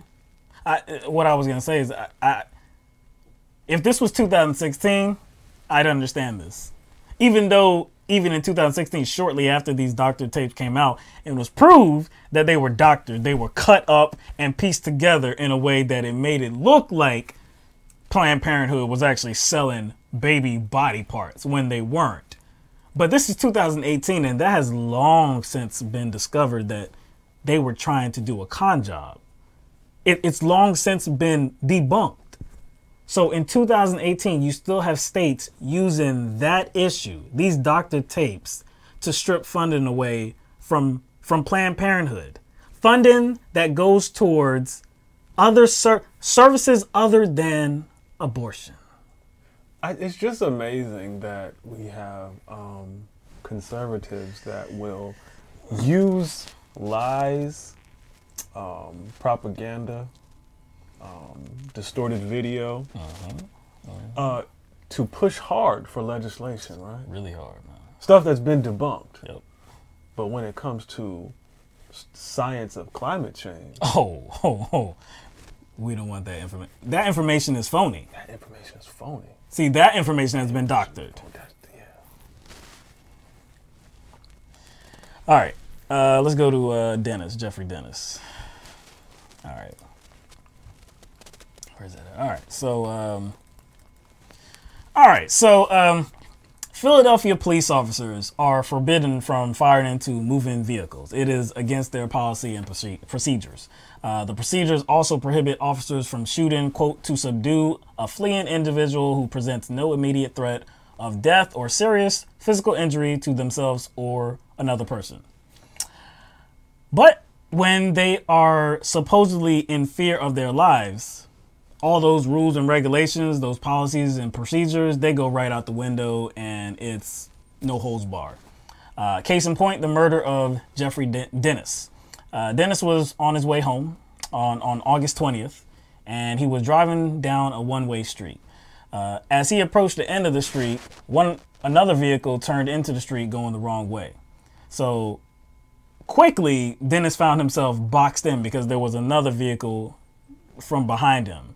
And they did box him in. Actually, the other vehicle bumped his front bumper, and you can see he was just. You can't see into there is video of this, and we're going to show you that. There's some surveillance video. You can't see into his vehicle. You can't see his expressions. You can't see him at all either. But I can just imagine he doesn't understand what's going on. So, what was going on these were undercover police officers. These were police officers in plain clothes. The cars were plain, like undercover, unmarked police cars. Like not just unmarked. They didn't look like just regular cars. They look like regular cars. Not even like an unmarked Charger or unmarked Crown Vic. It was just some other kind of cars. Just some regular looking cars. Right. So unbeknownst to him, his place, his home, was in the process of being searched because of some tip or something like that about some drug, some kind of drug operation or whatever, something drug related. So there were narcotics team that was on the way to his home, but then his vehicle was spotted in the area. So that's when they made the move to box him in, right? So at that point, you know what, we'll just show the video and we'll kind of talk about it as it's being played, because there's no sound, of course, because it's just surveillance video. Right. So this is the video. You're gonna see his vehicle approach. That's the Toyota Camry right there, the black one. And suddenly, that's a Nissan. That's either a Maxima or Ultima. I believe this is a Camry. No. Oh yeah, it might be. Yeah, you're right. It's a Camry. They look alike. Yeah. So So you see people rushing. One officer is banging on the window.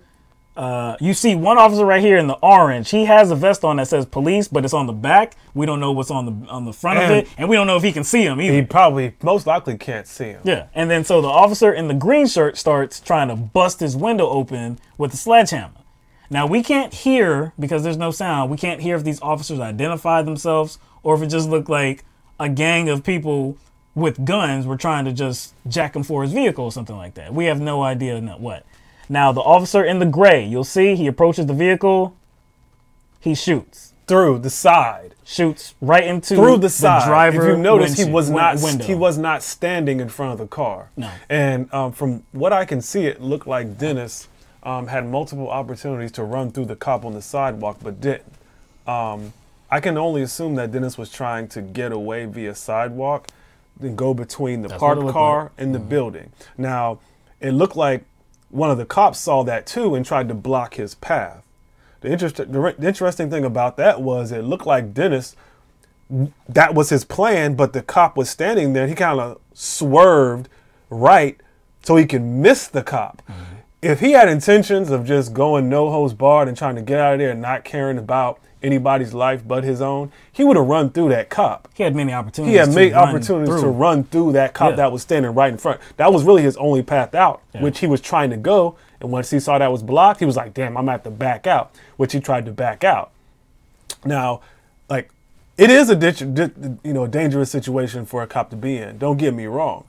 But if I'm supposed to ascertain from this situation whether like a cop's life was an immediate threat, I have to say no.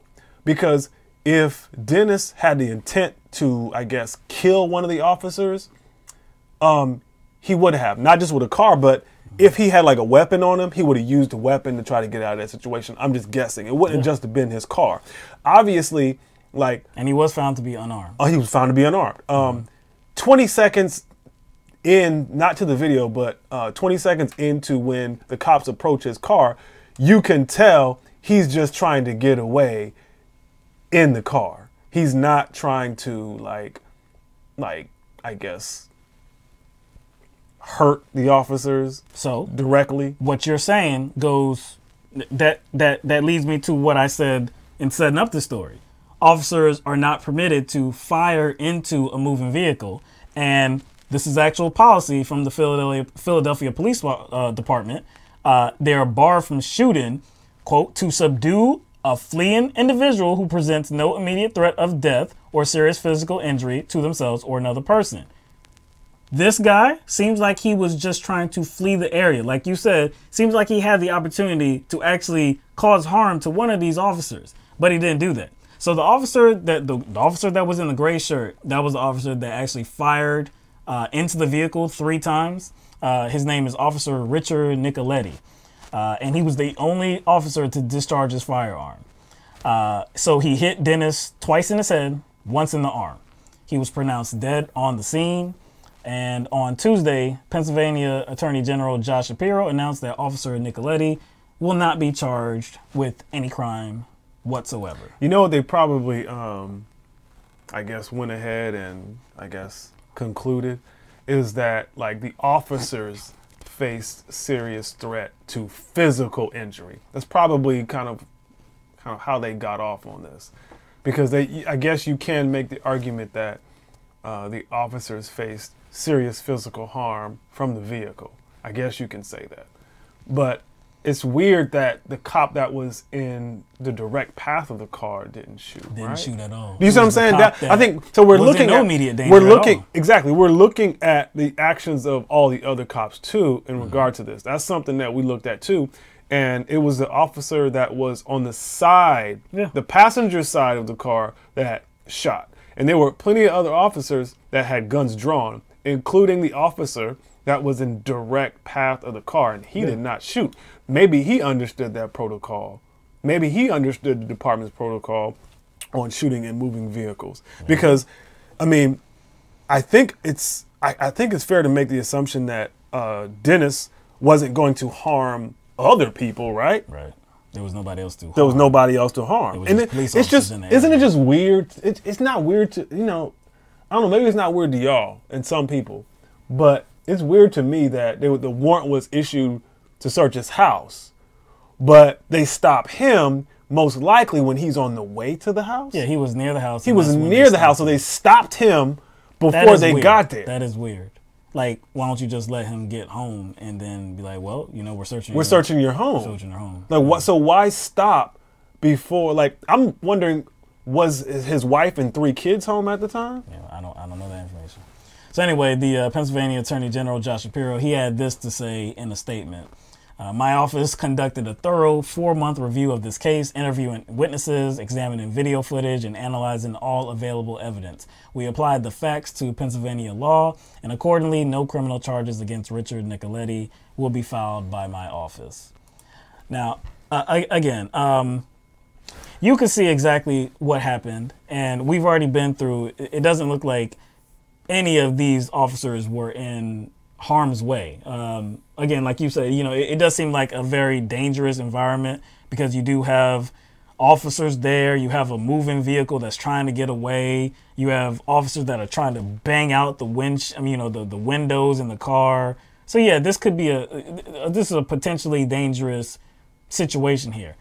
But it doesn't seem like anybody but Dennis actually ended up getting hurt. I did see an article that it said that there were 3 officers that were injured on this scene. I don't see anywhere where an officer could have gotten hurt in this scene whatsoever. No officer got hit by a vehicle. No officer was shot accidentally or something like that. The only person that suffered any injuries was Dennis. And it wasn't because he was trying to hurt anybody else. He was trying to get away. And I wish that we had some body cam, footage, some audio. See, these were undercover. Yeah, I know. I wonder if they did identify themselves as cops, and he was able to actually hear that. It doesn't. I don't know, man. But even if they did, there was still no reason to shoot him because he wasn't doing anything that was jeopardizing their lives. And, you know, we've always kind of made this point, especially in regard to situations where police officers' actions are in question. Mm-hmm. You know, if everything is on the up and up, you should have like no notion, or there shouldn't be any inclination in their minds to make something up. Mm-hmm. You see what I'm saying? Like, if everything is on the up and up, then you shouldn't have to make any, I guess, lies up about like the situation. And like you said, it wasn't clear in that video that like an officer actually was injured. No, so again, it was a pretty clear video, and no officer got hurt. Again, what's the point of putting that in there? Because if you're, you know what I'm saying, what's the point of putting that in there?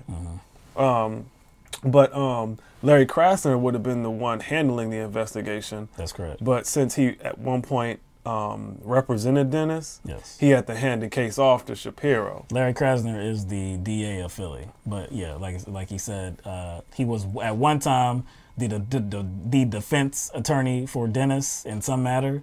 So, you know, because of conflict of interest, he had to recuse himself, and that's how the Pennsylvania Attorney General got the case. Mm-hmm. Also, what the Pennsylvania Attorney General Josh Shapiro said, he said that whether the Philadelphia Police Department procedure was followed during this incident was not in the scope of our investigation and will be addressed by Commissioner Ross and the department. Now, that's troubling for me. That's troubling for me because basically what he's saying is that if this officer violated procedure, violated policy, that's not really of his concern. That's of concern to his department. That's of concern to the commissioner. That's not really anything that is connected to a potential criminal case. Then what's the point of the investigation? I don't understand What that. was the point of the 4-month investigation that determined that Nicolette would not be charged?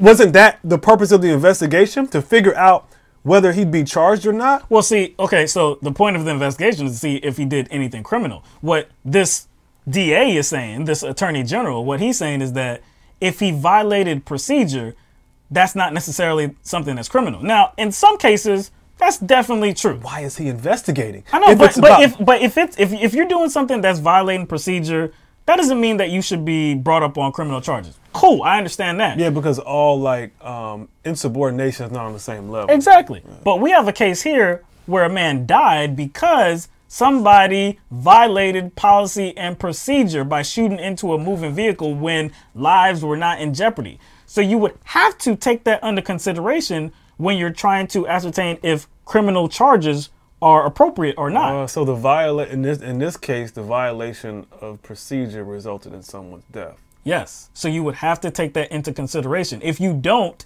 then I don't think there's any possible way where you could end up with a criminal charge. And also, again, it makes the 4-month investigation kind of seem like theater. Because what's the point?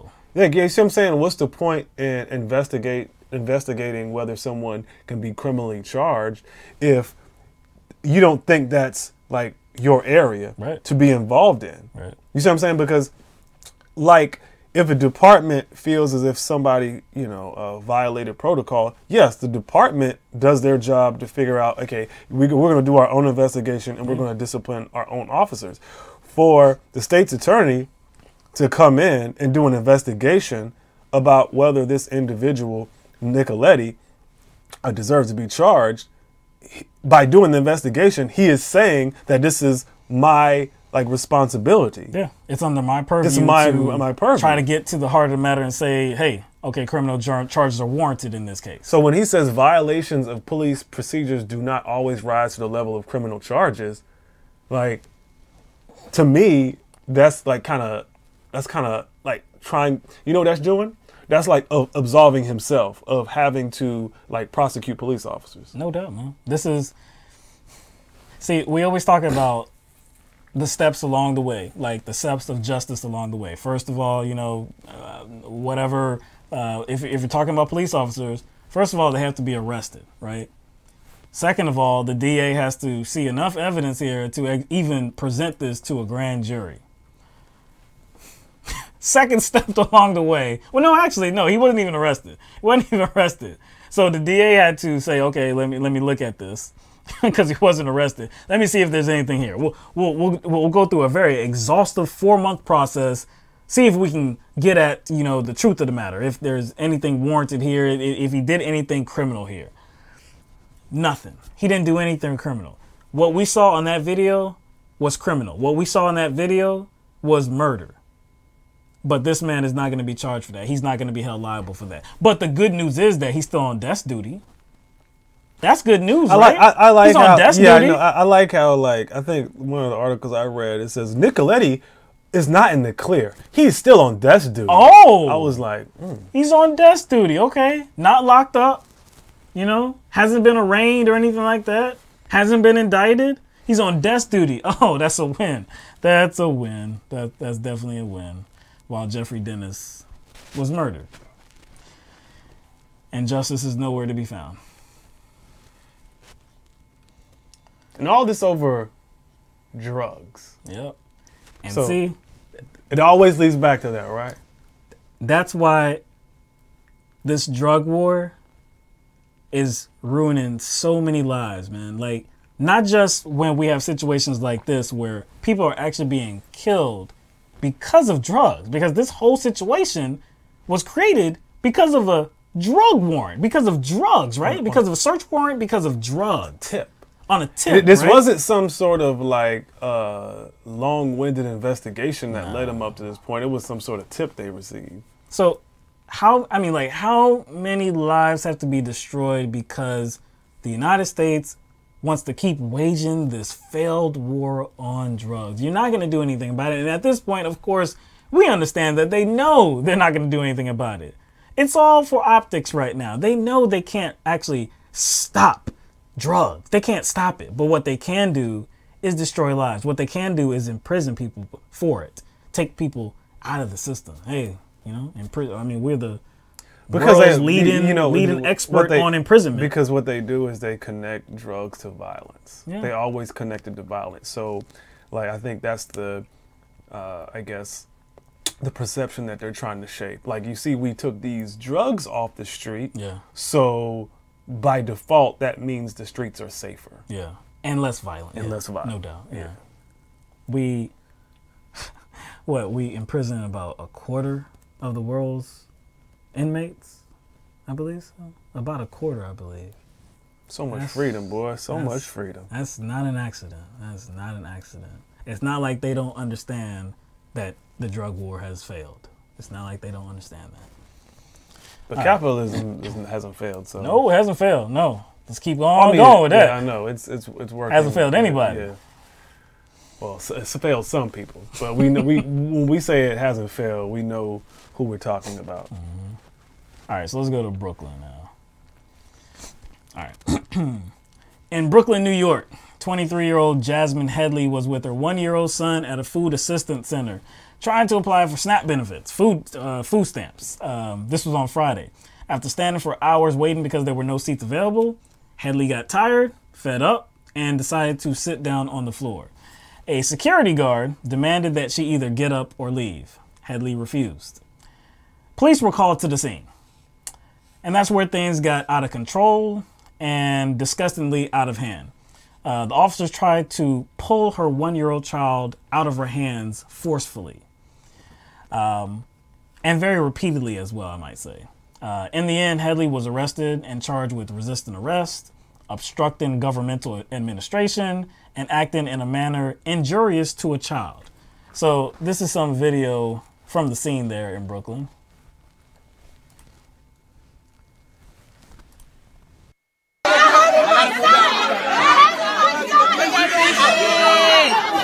Oh my God!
I got so many problems with that video.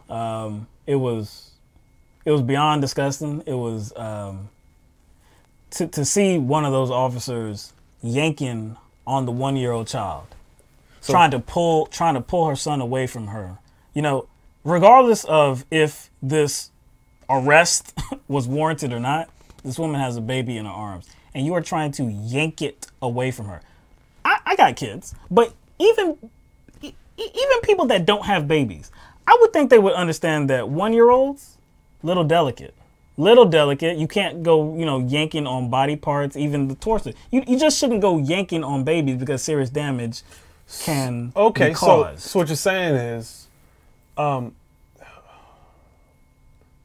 whose actions? You're pointing at whose actions were more injurious to that child. Yeah, because she was charged with acting in a manner injurious to a child. So who acted in the manner that was injurious to the child? I would say multiple police officers that were on the scene. Now, they were really inflaming the situation and endangering the welfare of this child. Now, Headley was originally there to deal with some sort of problem with a voucher. She was trying to apply. Yeah, she was trying to apply for food benefits. Food benefits, and there was something else she was there for too.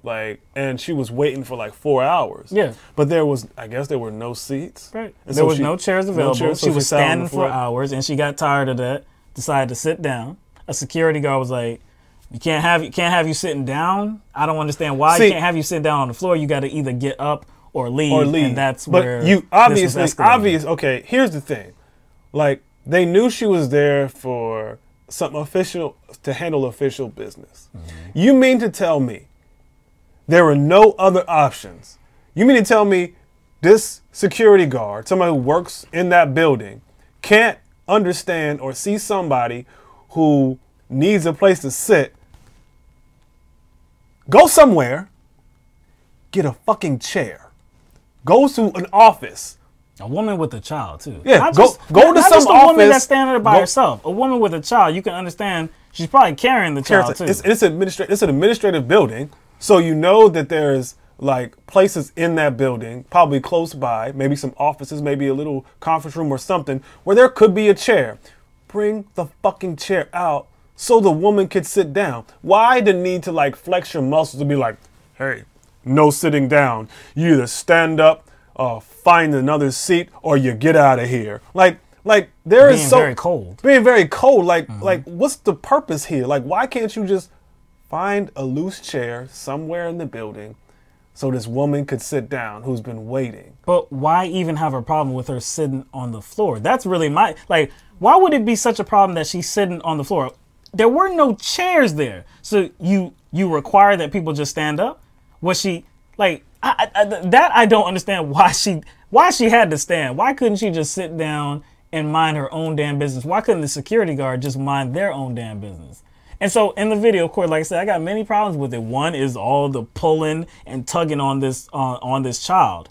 You could also see towards the end of the video, you could see one of the police officers take out their taser and threaten other people around the area with that taser.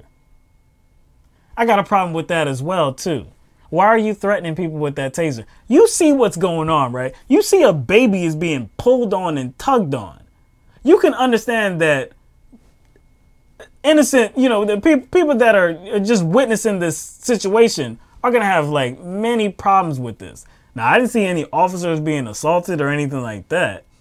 But you can assume that when a baby is being assaulted, and that's exactly what was happening.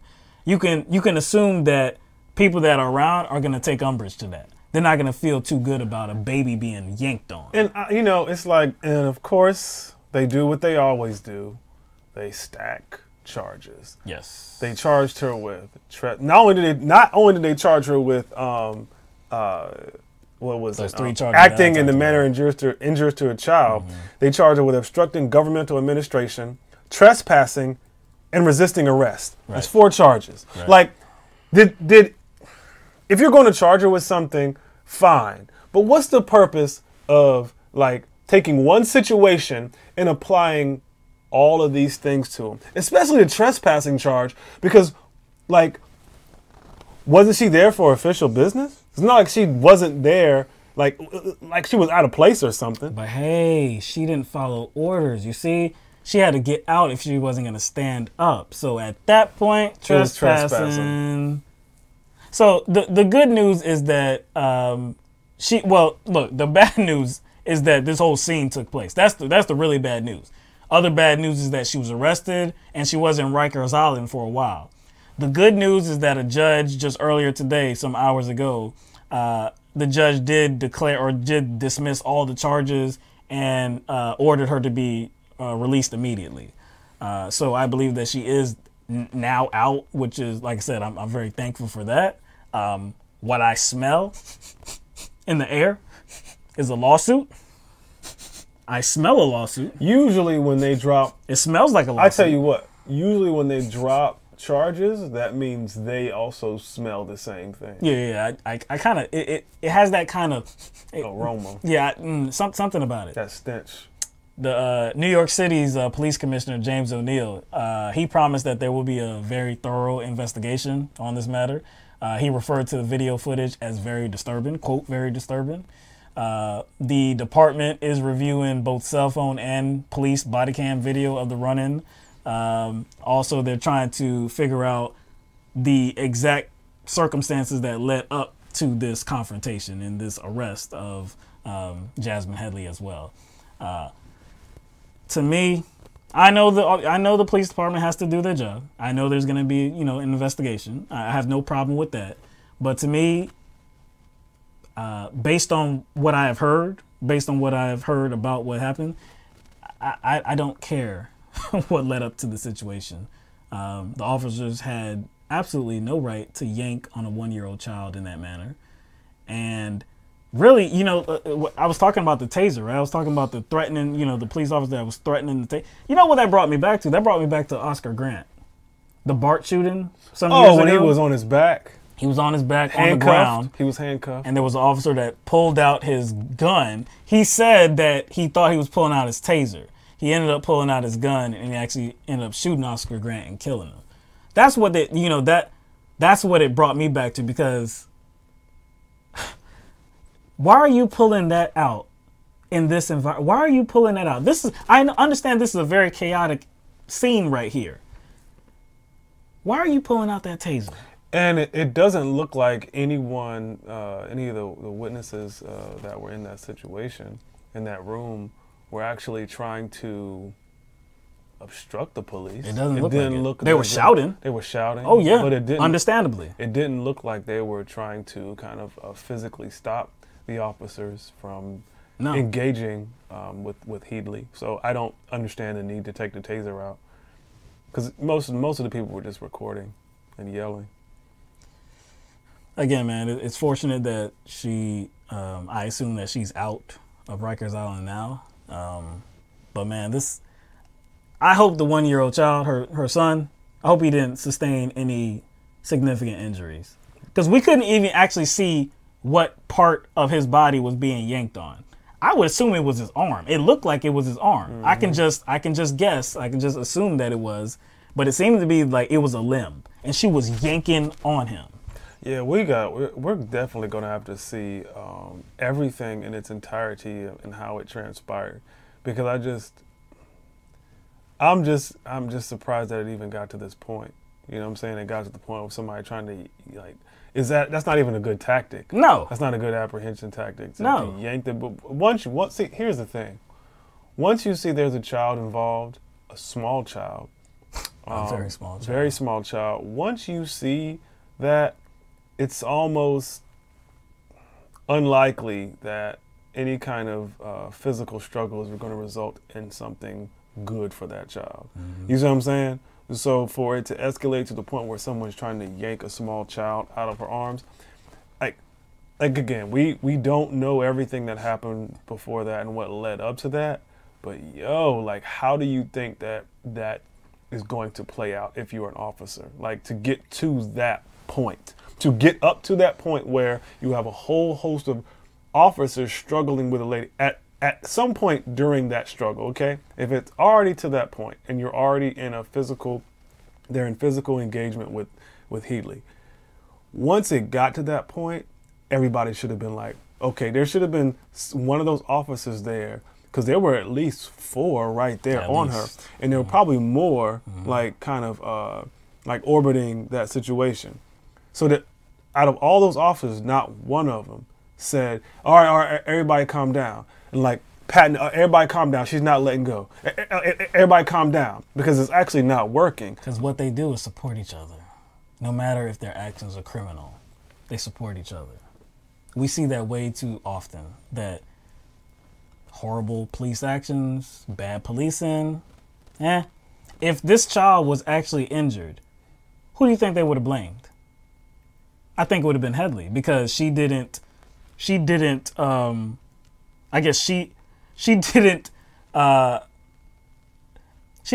to a order, you know?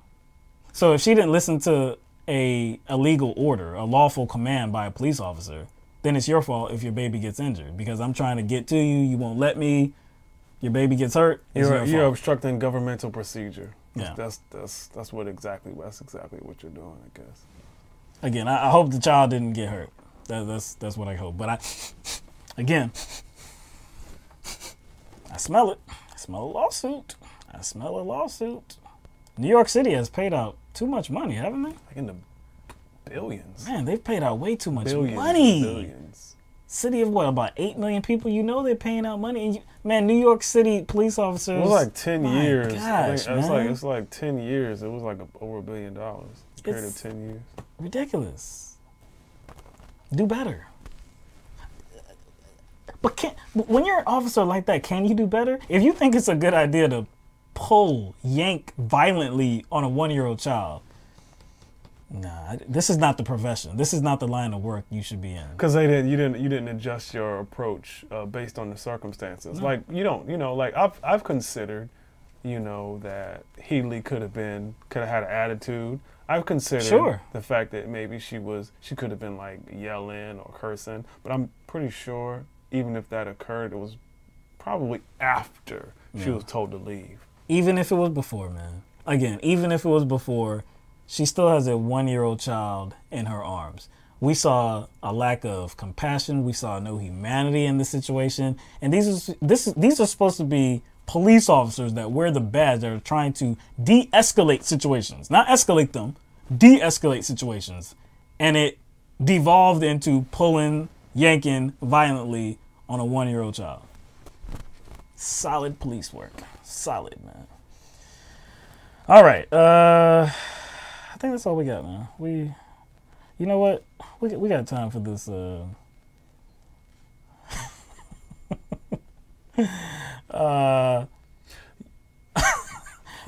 gonna do this? You gonna do this? You gonna do that one? The Texas Power Rangers? Yeah. We gonna do the Texas Power Rangers? Yeah, these officers were clown, man. Go Power Rangers! That's what I think when I see this photo. So this is in Tanaha, Texas. I never heard of it before. It's Tanaha. Yeah. This happened in Texas, some small community in Texas, it looks like. Officers with the Tanaha Police Department arrested 3 people on felony drug charges.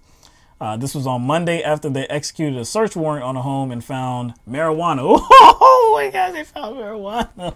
Not that evil weed. They also found prescription pills, drug paraphernalia, packaging materials, guns, and cash. Oh man, this is. Sounds like. I know, man. I was really anxious to see how much cash they found. I'm saying, man. I was expecting to see some stacks on stacks on stacks. The way it's being set up here, sounds like this is a pretty big operation that's being run. It's like. Yeah, like they took down Walter White or somebody. Yeah, because again, it's in Tanaha, Texas, man. Nobody even heard of that. So some big operation moved to some small city to go undetected. Undetected. Yes. Yeah. Perfect scheme, right? But they got caught, right? And 3 people were arrested. Like I said, John C. Jones, 29, Letitiana. I think it's Letitiana. There's no I. Letitiana. Letitiana Gray, 26, and Carlton Horton, 28. They were all from Tanaha. They're all from Tanaha, so that goes that theory.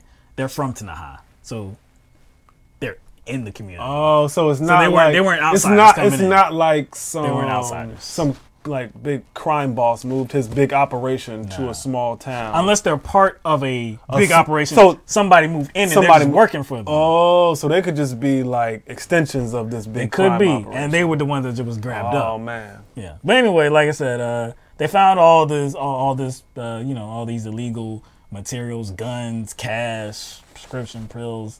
Again, they were all arrested, and the Facebook post that was on the Tanaha Police Department's on their profile page, it said that all three have combined bond amounts of $30,000. Now that's weird. There's three people now. So I would assume 10,000, 10,000, 10,000, right? That's pretty low for a big operation. Big operation. Not only a big operation. Keyword trafficking. A big operation that is pretty. That's pretty low. Yeah. 10,000. How to get off 10%? With, that's $1,000. How to get off with that? There's a picture. Maybe the picture will tell us something. Yeah, the picture will tell us because see, you know how it goes, right? When officers take down like a drug operation, legal drug operation. Keyword operation. An operation, right? Operation. They like to pose with with everything that was recovered in this drug bust, right? To kind of show off like, you see all this? We did this. We did this. Me and my buddies. We took this off the street. We did this. We keeping the community safe. Exactly. Better respect, right? So again, we got a picture of this Super Trooper team, and here they go in all their glory. 4 officers, and you see all of that contraband. Look at all of that, son. You see Look at all of contraband? that, dog. Let's go in. Look at all that cash. Yeah, look at that cash money. We're gonna go in closer. Wait a second. Those gotta be like at least $20 bills, $50 bills, right? We're gonna go I'm in a little expecting to see $20 and $50 bills, right? Wait a second. Hold on. Hold up. That doesn't seem to be that doesn't seem to be a lot of money there. Those look like ones, dog. Are they ones? Most of them. There may be like a 20 on the end. I think there's a 20 on the end. I see a bunch of ones. Why would they lay out ones? Why would they lay out ones like that, dog? Hold up. Is that a Ferrero Rocher chocolate on the scale, dog? That's a Ferrero Rocher chocolate delight. Check it out. Look on the scale, y'all. That little gold ball, that look like a Ferrero Rocher, bro. I'm telling you. Why they got a bottle of water on the table? Yo, they got the 2 boxes of plastic bags stood up like, yo, son. Look, these are plastic bags, yo. And they got the empty plastic bags over there. What's up with this? And they got an empty medicine bottle. Empty prescription bottle on the table. And they got a broken ass phone. Why the phones are up there? Phones are not illegal. Why they got the phones up there? This is what was recovered in this drug bust. A broke phone. Some plastic bags. This is a top flight operation. A bunch of ones. What is this, like $70 a thing? I think $70. Like, there's enough money. There's enough money in that spread to fund a pizza party for an elementary school class. Oh my god. That's about it, though. That's about 2.5 lap dances. Maybe. You may get 2.5. You may. Depending on the area. Just from what I've been told. Depending on the area. Just from what I've been told about how much lap dances cost. Right. That's about 2.5 lap dances. The quality of the establishment. Yeah. It might be 2.5. This was not a big operation yet. I think it was about $70. $70, dog. $70 for a big. Hold on. If you recover $70 in a drug bust, don't take no picture. Don't take no picture. Please don't take a picture, because you will be clowned, because this is nothing here. Again, like, the biggest thing about this was the marijuana. There was a lot of marijuana there. Yeah. And I guess you would assume that, hey, okay, maybe because they were packaged up too. So like maybe they were trying to distribute it. But it was, you have to kind of take into account, it was probably 3 people that lived there. That's true. You see what I'm saying? So they came across someone's personal stash. And they're trying to pass off this bust as if they took down Pablo Escobar. Yes. Oh, man. Yo, this is something they should not tell their kids or grandkids. Forget it. This is not a story you want to tell your grandkids or your kids. But they're proud of that. You see the way they were standing there? Remember that time? Like, yeah. Hey son, I'm gonna tell you about that time me and my Super Trooper Dragnet squad took down Charlie and friends. And recovered $70. And then with like 20 years from now, $70 is gonna be like what? Remember a nickel went a long way back in the day. Man. You can buy some candy with that. I remember back in the day, there was this little corner store. You can get penny candies, man. My goodness. Yeah, man, real heroes, man. Yeah, real heroes. Look, heroes don't always wear capes, man. They took the criminals off the streets, man. This marijuana cannot be consumed anymore. Frank Lucas. That's right. All right. We're gonna take some callers now, right? Because we got through basically everything that we wanted to get through. So now it's your turn. Now we want to hear from you. See what you had to say tonight. So the number to call in to the program is 669-900-6833. Like I said, we definitely want to hear from you. And usually, like I said, we always say, if you have something to talk about on the issues that we have discussed tonight, definitely want to hear your opinions on them. But if there's something else that, you think needs to be addressed, we definitely would like to hear your opinion on that. Maybe it would provoke some discussion. So this is on you here. Like I said, we want to hear from the audience. So again, 669-900-6833. So let me set this up so that we can take the calls. Oh, I was right that time. 5 something. Yes, I was right that time. Only took about over a year to remember this number.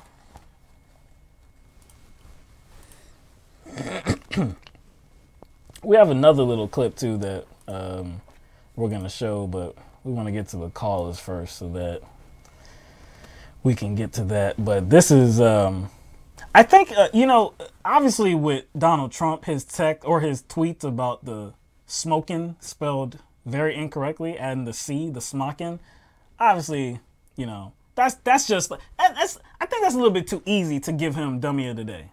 That's too easy, isn't it? Yeah, it is. Because he just put it out. It's too easy to give him Dummy of the Day. We have somebody else for you. We have somebody else that definitely could be Dummy of the Day. So we're going to save that until the end of this period. So it's a very funny little video clip. Yeah. Well, while we waiting for calls, I don't know. Did you see anything weird over the last couple of days? It's an ambiguous question. I know, right? This is weird shit, man. Weird. Well, it's some weird shit. What about something we didn't cover? What's going on in France? Oh, that's weird to me because that's not something. Yellow Jackets. Yeah, the Yellow Jackets, man. Kind of want to buy one. Give me a Yellow Jacket, just wear it around, dog. Just scare people and shit. Dog, just scare go to the state house or some shit, and just walk around. Yo, they are deep out there. They are deep in the streets out there. This dude. I seen one dude, a clip of one dude set up this projectile, and it shot into a line of police that were there with the shields. Mm-hmm. Just pow, pow, pow, pow, pow, just exploded. I was like, how did he do that so perfectly? It just hit them all.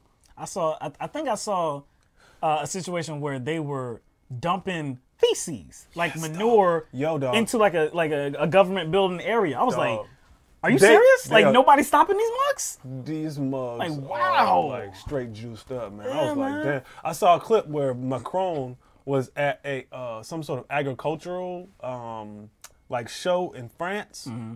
and somebody hit him upside the head with an egg, dog. Damn. I was like, dang. And see, look, I believe this whole kind of movement started because of rising fuel costs. Rising fuel costs and high cost of living. High cost of living, yeah. Taxing poor people, right. but mm-hmm. Sparing rich people, of course, of that same tax burden. Yeah. So it's not problems that we have here in the United States are foreign to other people in other regions, in other countries. No. The rich are always protected in many different countries. And the same types of things happen here that do happen in other countries as well. So, look, they're rising up, man. They're rising up against it. And like I said, throwing feces at government buildings. It's crazy, man. All right, anyway, we got our first caller. So we're going to take that caller just as soon as I hit that. All right, so I think we're ready to take this caller. Caller, you're on the air live with LTMB. Hey, what's going on, fellas? It's Court. What up, Court? What's going on tonight, Court? Same old shit, different day, different evening. I hear that, man. Seems like it gets crazier and crazier with Trump. And I want to talk about the woman who was assaulted too. Right. You know that I saw a story about her. I read a story about her on Reddit, and I commented on it. And I saw a story about her today, and it was like the way the news presented it. It was a local news station, and they've all pretty much been infiltrated by Sinclair Broadcasting, so they all have this mandated conservative spin they put on these news stories. It described the woman as she was there to get food stamps, and when asked to get up, she wouldn't get up. They didn't say that she was sitting on the floor. They didn't say that there were no chairs. She was there to get daycare vouchers, or at least this was in an article. This was in the article that I read on Reddit. She was in there to get daycare vouchers so she could get care for her son, so she could go work at a cleaning job, which is that's fucking morally bankrupt. You can't tell me that this country isn't morally bankrupt. Think about that shit. You'll sit on the news and you'll tell people, you'll smear this woman up and down that because she's poor and she's black. I mean, her child could have been hurt. Nobody gives a shit. Nobody even cares that was a woman. Like you guys said, go get a chair for a woman, help her to sit down. They don't think that she's a woman. They don't even consider her to be a woman. That's the bullshit. And now onto the Trump thing with that whole meeting with Pelosi and Schumer. God damn, what the hell was that? Is this guy? The president is just out of his mind. Like, he's out of his mind. Basically, he got up on national television and said, you know what? I would be proud to shut the country down so that I could have my racist, bigoted immigration policy, and everybody can suffer because of it. Because I feel like that.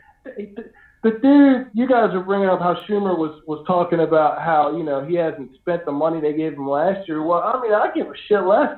You have to placate these people, but think about it. This guy went out and he probably pocketed most of that money. And his followers are all like, oh yeah, he's going to build us the wall. This is going to be great. We're going to keep all these brown people out and all these black people out. And he's just fleecing them. He's fleecing them of their money in front of their faces.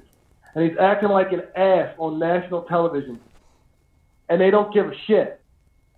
Like, they don't even care. The one senator, who was it, Orrin Hatch? Right. I don't care. Yeah, they did that. For real, that's their attitude. I don't care. It's bullshit. If anybody else did anything like this, if I did this in my capacity at whatever thing I was doing, I would not be trusted to do it again. Right. If Bill Clinton did it, like he was impeached back in the day and Orrin Hatch supported that, of course he would not excuse him.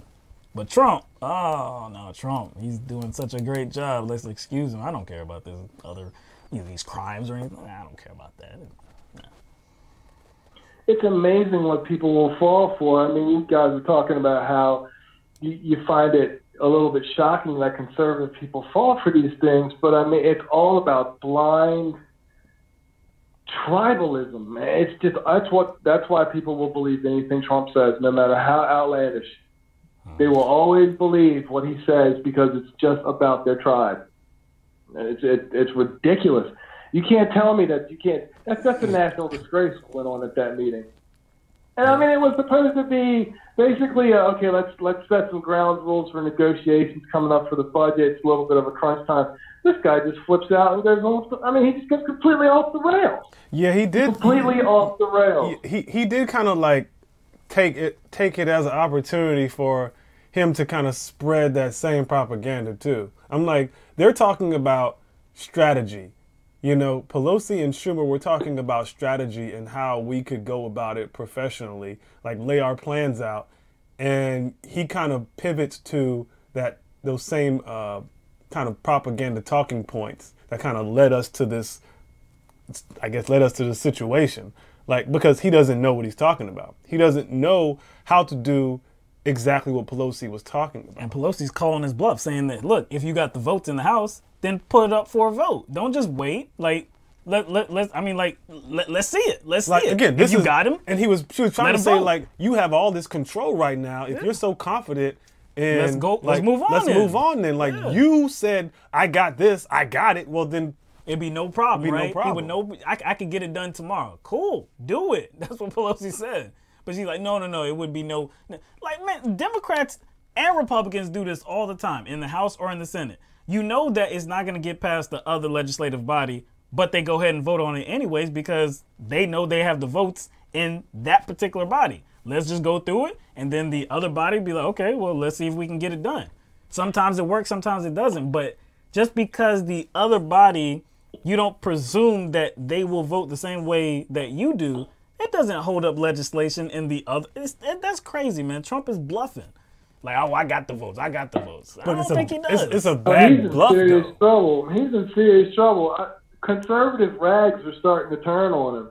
I've seen 4 or maybe 5 stories of conservative magazines that are, they're talking serious, like serious legal jeopardy here. And the thing is he's going to do everything he possibly can to gin up his base. And he's going to make sure that when it goes down hard. And this is what I really worry about with the country, because you got 40% of the population doesn't give a fuck what you tell them.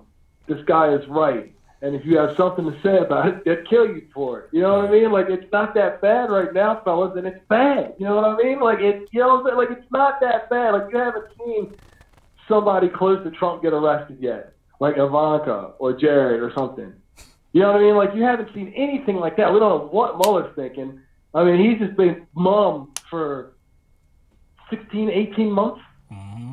And now everything starts to just drop. And I mean, it's devastating. It's devastating. And like, people are like, oh I think we'll just let this guy slide on this because he's God Emperor, and then you liberals can suck it. That's pretty much what they think. This is what I wonder, Court. This is what I wonder.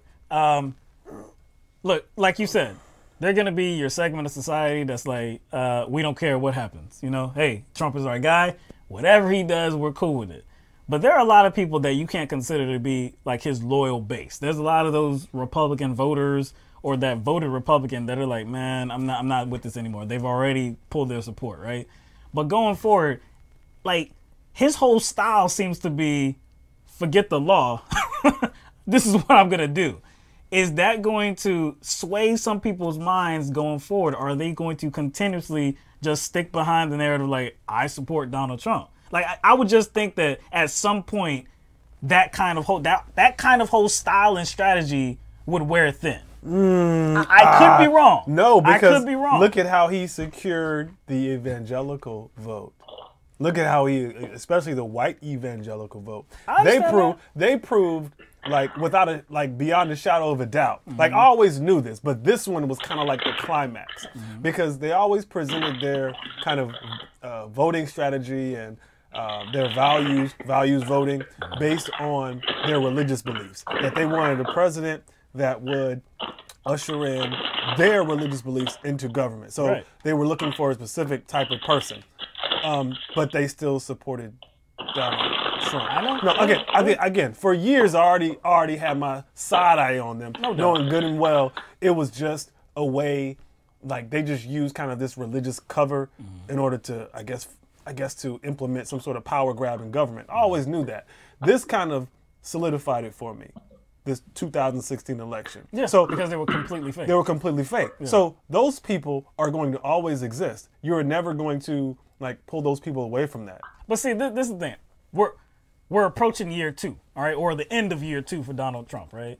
We still got a long 2 more years. I'm just saying, in those long 2 years, are we going to see more shifting? Are we going to see more pulling of the support from these people that did support Donald Trump initially?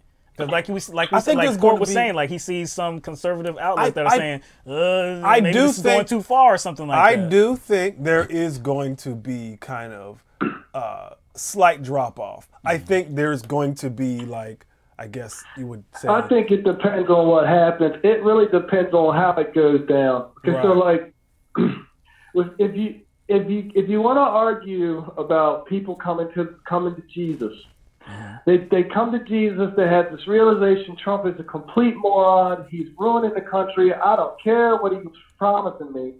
I'm gonna make sure that I vote Democrat, and I'm gonna work with liberals to get this guy out of office. It's just too bad. Okay, well, if he goes out of office and it's somewhat halfway, I guess, decent, civil, like they put Mike Pence up there, or they don't even impeach him. They just, the Congress just continues to languish and absolute deadlock until, he gets voted out in 2020. Or it could go Mueller says Trump basically sold the American people to Putin, and we have it all on paper and tape and video.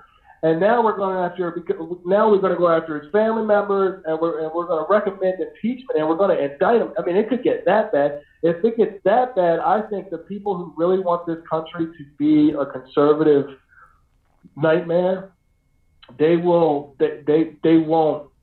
switch over. Like they're going to use it as an excuse for violence.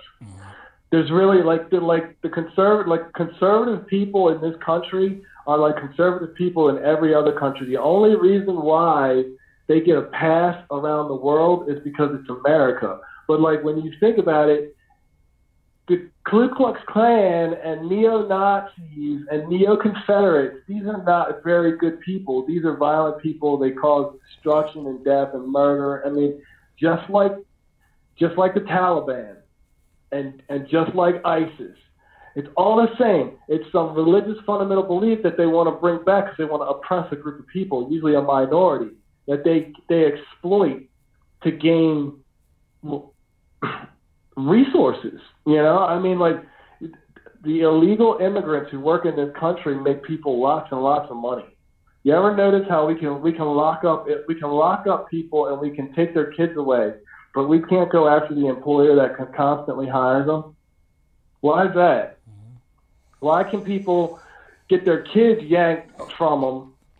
Because that's a job. But the dude who set that up, the person, I shouldn't say dude, but the person who set that up, that person is pretty much immune from prosecution. Oh, yeah. Now I will say I did read a story about like 6 or 7 of these particular businesses, their owners actually doing some jail time. But how many thousands of kids do we not know where they are? Compared to 7 business owners? Yeah. Like you said, the problem is real. And that's why they won't change. Like, they're not going to, a lot of them are not going to change if Trump goes out like he should go out. Like, Trump should definitely answer to some serious questions. He should definitely be made to answer to some serious questions. The way the Republicans have turned this around to make it seem like they don't care about the rule of law except for when it comes to Donald Trump, it's ridiculous. Or they only care about the rule of law up until it comes to Donald Trump. I mean, we have women trying to get vouchers for daycare so they can go to work for a minimum wage job that pays absolute shit, getting their babies yanked out of their arms because they're not allowed to sit on the fucking floor. I'm glad you take it back to that too, man. Because like, I know you said the least that they could have done was get her a fucking chair. Just get a chair, man. But I say even worse than that, man. They could have at least just let her sit on the floor. If you weren't gonna be a human about it and give her a chair, just let her be and sit on the floor. She was standing for hours with a 1-year-old child. Just be a human and let her be. Let her sit on the floor while she waits. Bringing it back to that kind of put everything in perspective about kind of those in positions of power and what they are allowed to get away with, while those who are poor are like demonized for the smallest of offenses. You know what I'm saying? Like just thrown in jail, throw the key away. Yeah, for sitting on the floor. For basically sitting on the floor. That small, tiny infraction. You sat on the floor and then you didn't comply with my demand to get up. All right, now you got to go to jail. It's crazy, man. It's pathetic, really. But it's pathetic. But it's like when I started thinking about how much rope and how much leeway and how much like favor that is shown to rich people and to the wealthy, I kind of got to put that on us too, because like if you think about like other situations where people in privileged positions were given a slap on the wrist, or people in privileged positions were, you know, kind of given a mulligan, like what's the dude who killed 4 people when he was drunk, hit those cars, what they call him, Affluenza Kid? The Affluenza Kid? Yeah. Or there's a guy in, I think it was California. He received like 90 days house arrest for raping a 5-year-old girl. A cop, he received like 90 days for, I guess, raping a woman. He was supposed to be taken home from the hospital. Or you look at the Jeffrey Epstein thing, or any of these cases, or like Brock Turner, any of these cases where rich, wealthy people are given a pass. In a lot of these cases, they're given a pass not just by judges, but by juries that are not in privileged positions like them. So we have a whole class of people who are willing to give a pass to the wealthy and the privileged. So, you know, I think a part of it is how people in positions of I guess, subordination, like sacrifice their own morals to give favors to the wealthy as well. That's because the world is kind of shitty like that, and you have to make that balance. You don't have to treat a person like that woman. You don't have to treat a person like that. See, that's the thing. Like America has this idea that because you as a person can't go out and I guess annihilate things. You know, like you can't just annihilate the way the cops treat people. You can't just annihilate the way presidents abscond with people's money. You can't change politics. You have to be able. We have societies because we know their life is rough. The reason why these people do this is because they get so much shit for it. They get so much stuff because they do these things. They get so much money because they do these things. They keep everybody bent, you know, against each other so that they don't ever really work together and come to grips with it and make them pay for what they stole. That's why they constantly do this, and that's why you can't really. I mean, I get you, Mike. It is kind of on us for letting it go, but then again, these people are in a position of power, and they shouldn't abuse it like this. And when they abuse it like this, and it causes violence, they get more violence by doubling down with people like Trump and shit like that, because they just. It's like, you know what I'm saying? Like, this is why societies were built, to stop shit like this. And every time we get these people in power, they go exactly to the same thing to make that kind of shit happen, to destroy the society. It's the clockwork. One of the comments in the chat section from Aaron said, I know the white evangelical vote. They are my family. They will make a deal with the devil and feel like saints afterwards. So that goes into what you were talking about. And look, I understand that straight up. They have their agenda, and it doesn't matter if the candidate that they're, or the political, you know, operative, whoever they're supporting, doesn't matter if they go contrary to like their values and, you know, what they profess. They just want something done. They have an agenda as well. It's just like I said, going forward, like how much more are these supporters willing to take from somebody like Donald Trump? That's my question. I mean, it could be all of it. Would take man. I think if Donald Trump got out there tomorrow and gave the go ahead, I think they would go through hell and high water to make whatever he says a reality. And I mean, I truly believe that. I don't think that there would be much hesitation. I mean, like you look at Sayak, and you look at the 5 journalists that were shot last year. You look at all the white nationalist violence. You look at the Heather Heyer murder. You look at the fact that these crime statistics for terrorism they're starting to skew towards. Not even starting to skew. They've always skewed towards right-wing nationalist movements. You know, I mean, it's going to be, you know, it's not going to be something that these people sold their souls to the devil to get what they wanted. So they're not going to, you know, if they feel like they can get something, if they try and take Trump out of office, these people are going to feel slighted. The only way that this goes down peacefully to me is if Trump goes through another 2 years and then he gets voted out. It's really the only way I see any peaceful resolution. And that's all I see. I don't think they're ever really going to like flip and turn on Trump ever, because they want that America back. They want that America where they were owed respect because of the rules that they made, not because of the rules that benefited everybody, but because of the rules that they specifically made for themselves. That's what they want back, and they're not going to give that. Evangelicals, like most religious people, want their war god to destroy their enemies, and unfortunately, it's minorities in this country. But if it happens the way you're saying, though, and look, it's very possible that it does, that he doesn't have any support withdrawn from him, or any more support, any significant support withdrawn from him. If it happens that way, it would be fantastic if there was a political party there to make sure that this country never forgets it.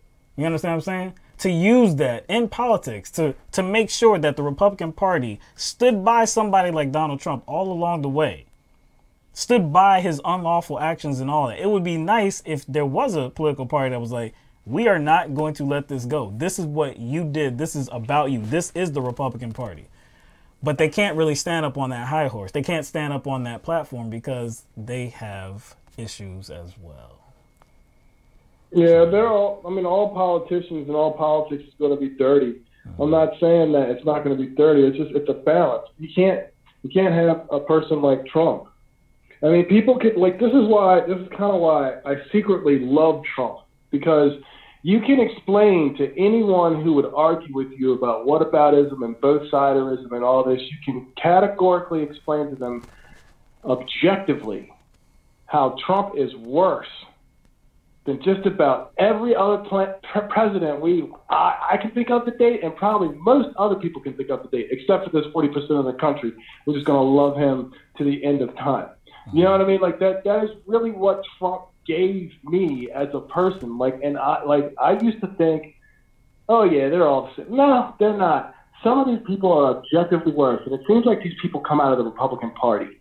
It seems like these people come out of conservative politics. Not just in America and not just in 2018.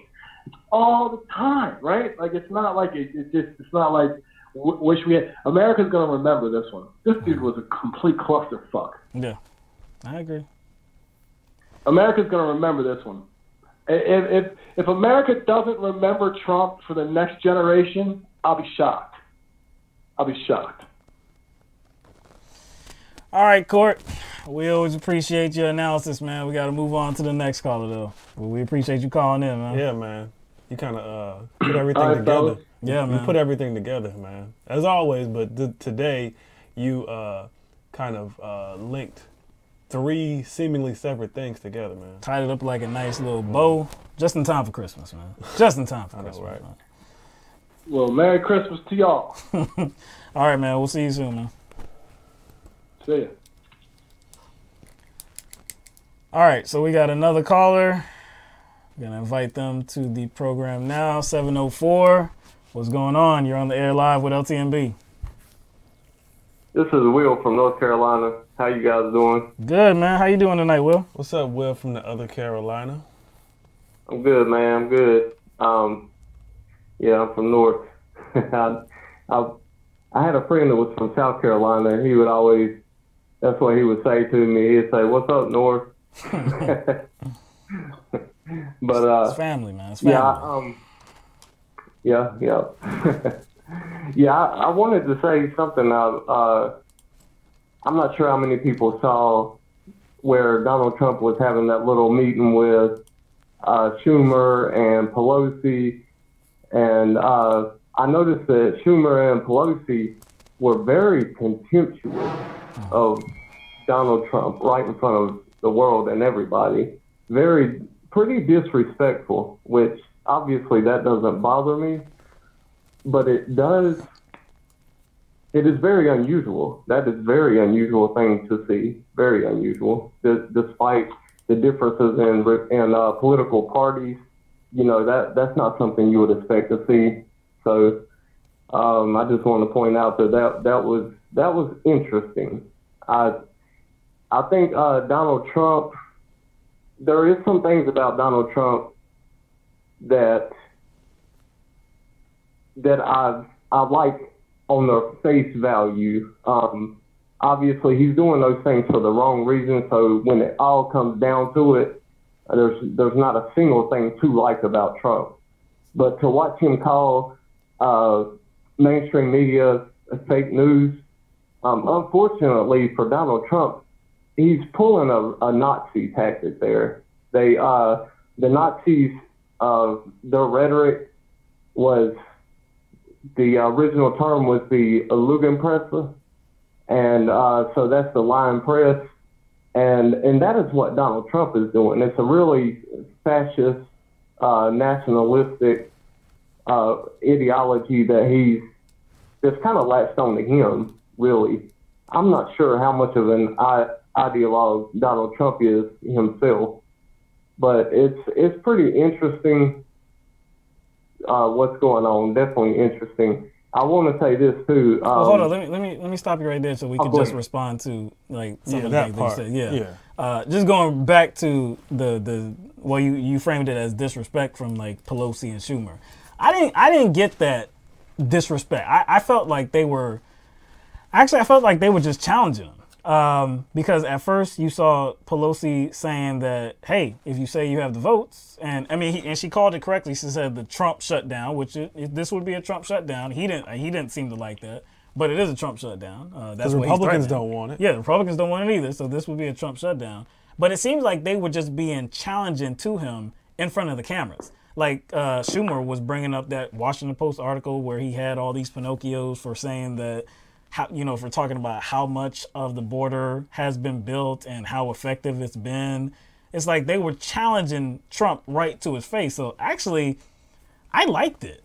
I kind of liked it. I can't lie. I actually liked that they were challenging him to his face, because you don't see that in the Oval Office in front of the cameras most of the time. You really see very gracious types of talk, and then afterwards, of course, when they, speak after the meeting, of course, they'd be like, well, yeah, we talked about it and we disagree. We're holding firm. And, you get to hear their opposition to what Donald Trump is, but you never really get to see that scene where they're directly going at him and being like, no, that's not true. If you have the vote, then go get him.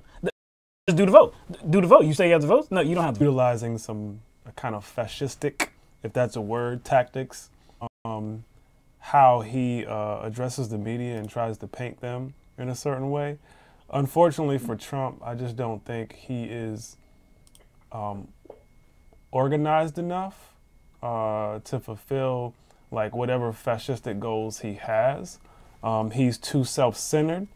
He doesn't take the advice of anyone, so he would not ever be able to amass the support. He just never would be able to amass enough support as far as leadership roles. He might be able to pull, some of the populace in with his rhetoric and his style, but his inability to manage people, his inability to take advice from people he hires prevents him from implementing those, I guess his fascistic mindset. He does have a fascistic mindset, but unfortunately he does not have the tools, the mental tools to fulfill it. To fulfill his, to fulfill, like, I guess, his fascistic goals. Because they are fascistic if you just look at everything is about as far as immigration, economics, how he sees the military, how he sees the police force. Just everything about his platform is very fascistic, but he can't hold it together long enough for it to actually do anything. So I think that's the takeaway from a Trump type person. He's a disaster, but he can't cause but so much damage because he's incompetent. Yeah. So. Yeah, I completely agree with what both of you guys said. Will, I thought the exact same thing, man. When watching that, I said, I really believe that Pelosi and Schumer sort of tried to set this thing up in front of the cameras so they could show everybody, look what happens when we try to reason with this freaking moron. Just watch. I agree. I think that's exactly what was going on. That's exactly what went through my mind, what you said, Will. And Mike, I completely agree as well. I don't think Donald Trump has it. He don't have the support anyway. He never has. He's not had the kind of support that I think some people may think he's had, or he just hasn't had it, and he's not going to have it. This is the unfortunate thing is like what we see, and I'm switching gears a little bit, but what we see with the yellow vests is most of their demands make a lot of sense, and I like them, but they also are talking about one of their demands though is that they want to reduce immigration. And I think that the people there are falling into a little bit of a trap. It could be that they want to reduce immigration because the United States has made so many enemies. And in the Southern Hemisphere, the black and brown people have been historically and presently exploited so bad and just mistreated by those in the Northern Hemisphere, the white countries. And I think, but I do believe that they're falling into a little bit of that scapegoating mentality.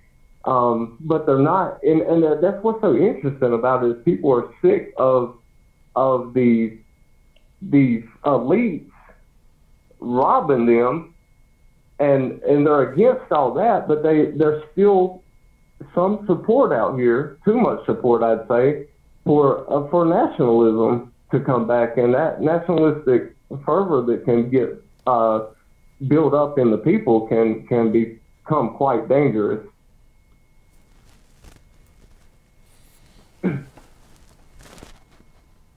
No, I mean, I agree with you, and we can see, I guess, some of the results of that in, I guess, how people have responded to Trump, even with him being such a demagogue. People like that, and I think that's one thing we have to accept is that there's people who voted for Trump who like that. They like that stuff. So it's not just about Trump. So I think it's important for us to kind of maybe take Court's advice in this one and kind of hope that his presidency won't be forgotten. And, we kind of use the existence of Trump as an example of where we do not want to be as a country. You know what I'm saying? And where we are as a country is where the people want us to be. He had enough support to get into the White House. And I think I can't go without making that point. He had enough support to make it to the White House. How does a man like him get there? And the whole support conversation is probably going to be different the way you talk about it. Like when you're talking about regular people, the base, I think those people, it's going to be hard to get them off the Donald Trump train. But the Republican members of Congress, do you think that they will be I don't know. Do you think those members of Congress, those Republican members of Congress will be able to influence the base to a point that they will No, he's done too much at this point. Dismantle their support for Donald Trump. No, because they would trust Trump over them. That's what I'm saying. But I still think it's very possible that we will see actual incumbent members in the House or in the Senate as well. I think it's possible that it's not going to be members that are outgoing. They're on their way out the door. I think it's possible that you will see pushback on Donald Trump going forward from people that actually have a job and that are going to keep their job. Yeah, so you have a subset of people that you really can't persuade. Mm-hmm. But then you have the Republican base, which most likely can be persuaded because they are essentially team players. Mm-hmm. And they want to go wherever the party goes. And if the party says, hey, we won't be able to, I guess, our agenda is not going to work with Donald Trump. We cannot either maintain power or acquire power with this candidate. And if they can convince their base of that, then I think that there will be a substantial exit from, I guess, the support that Donald Trump has. But that's not going to be from his staunch supporters, though. that's just going to be from kind of Republican, kind of the ocean of Republicans that are out there. Yes. Yeah, the people who are not going to budge, the most irrational people in this country are the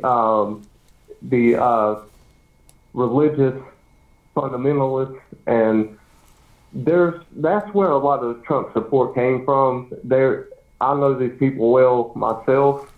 They will never vote for a Democrat. They're just very, I'm sorry to say it, just very hardened, very ignorant, and very rigid in certain beliefs.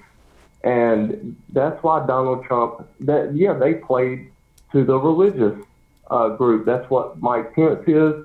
That's why Donald Trump carried a Bible around, and held it up for people to see, because they knew that this was a part of the country that they could play to. Now, yes, there was enough support for Trump between the religious base and the people who are sick and tired of the elites. Now, why you would vote in an oligarchic businessman to if you're sick of the elites is beyond me. I have no idea what kind of thinking brings that about, but I'm not sure what all type of propaganda and rhetoric that everyone's been exposed to either. So I do think we do need to keep one thing in mind, and that is that we do need to try to understand what these people, these Trump supporters, we need to try to understand where they're coming from, though, and at least listen to them, and then maybe try to reason with them. And and we know there are people who cannot be reasoned with, and that is unfortunate. But for the ones that can be reasoned with, I think there are some who just have their heads are spinning from all of the baloney, all of the propaganda, all the BS that goes on in the media, and that's a big problem. So these are big problems that are not easy to solve. All I know is that I think that the best we can do to try to get reasonable, rational information out into the forefront is always going to be, a good thing. I will agree with you that there are a lot of Trump supporters, his hardcore base, that cannot be reasoned with whatsoever.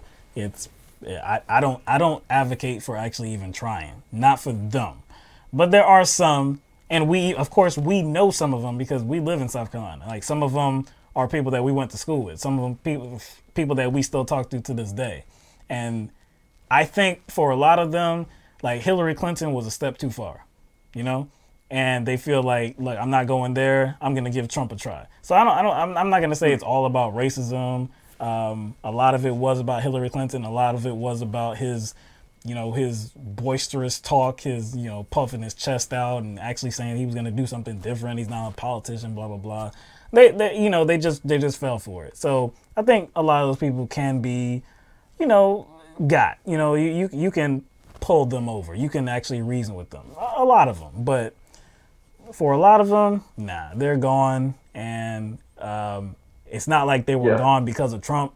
They were already there. It's just Trump was like, "Hey, we were waiting for you," So there's no way to actually pull their support. But we are almost out of time, Will. So I don't want to cut you off, but we appreciate you calling in and adding to this program, man. Yeah, man, I appreciate it. And yeah, like you said, the racist and the religious groups, those are going to be hard to reason with if it's at all possible. But I appreciate it, man. Y'all have a good night. Thank you. All right. You have a good night too, Will. Thanks. I think it's I don't know. That's a complicated conversation to have as far as like trying to tap into what are the real motives as to why people voted for Trump. Because I think it's an easy go-to. It's racist or it's bigotry. Right. But honestly, though, I think it's just as easy to go to there is economic anxiety. It's just as, I think that's just as, to me, that's just as frivolous, or Or it's like another typical reason is, oh, we're just tired of everything. We're just tired of, being taken advantage of, not being valued. Well, Will just mentioned it. If that's the case, then why would you kind of support someone who hasn't shown that he values people like you? So there has to be something else. And if that typical talking point of economic anxiety is true, then why didn't he get support from the people that have been, I guess, historically the most anxietous about the economy, which is black people? You know what I'm saying? Because it's like, at some point, we have to get away from using language like the working class and middle America, the working class and middle America, all that being tied to the same group of people, and that's white people. Like, at what point are both Democrats and Republicans going to just say the working class and it be an inclusive term? Because anytime like the term working class is used, it's usually used with a white qualifier. They say white working class, as if black people aren't a part of their working class. You don't hear about the black working class. Why don't you hear? You see what I'm saying? Until both of these parties do that, then I can't trust them. But look, you talked about people giving Trump their support, even though he runs to the antithesis to, actually, I like what they want to see, their values, their morals, integrity, just their ideology, stuff like that. Why did they support him, and why do they continue to support him? Like I said, we've talked about the Hillary Clinton factor before. What if they were to come out? Yeah, what if they were to actually realize that, man, hold on, Hillary Clinton might have been a better president? They won't. No.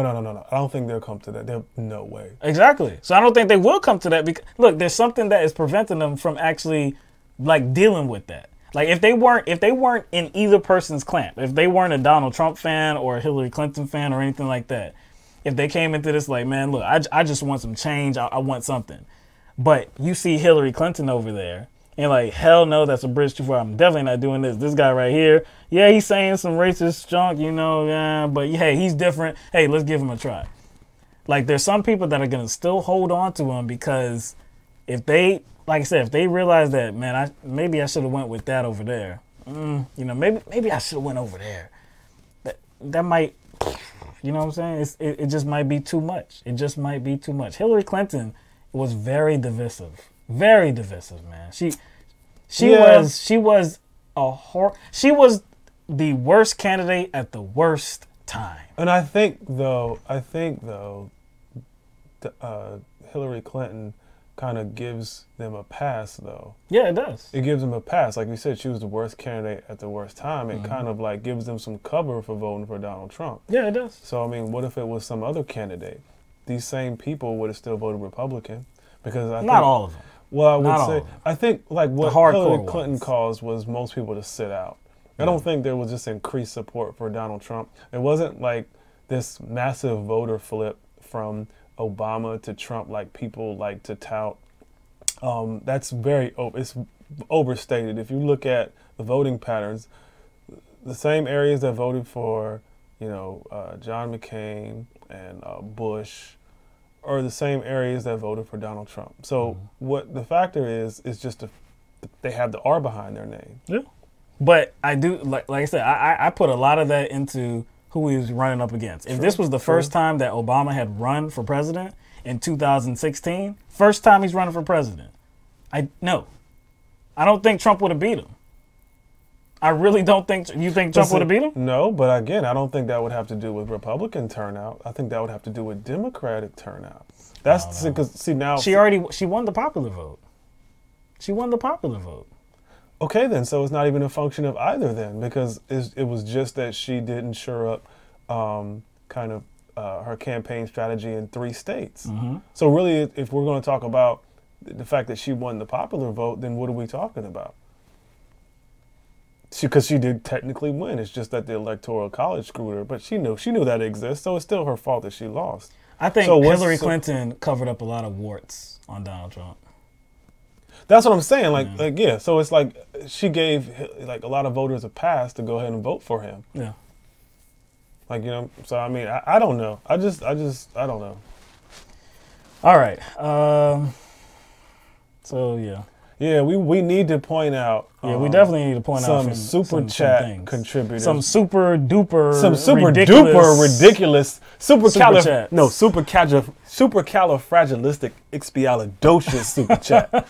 Like, this is some super chat cheese that came from the top rope. I'm saying with like, the elbow, like super chat where it's like I'm like, yo, hold on, what happened? This is a super chat. This is a super chat suplex. Is it my birthday? Is it my birthday? Yo, dog, like I feel obligated to start taking off some clothes.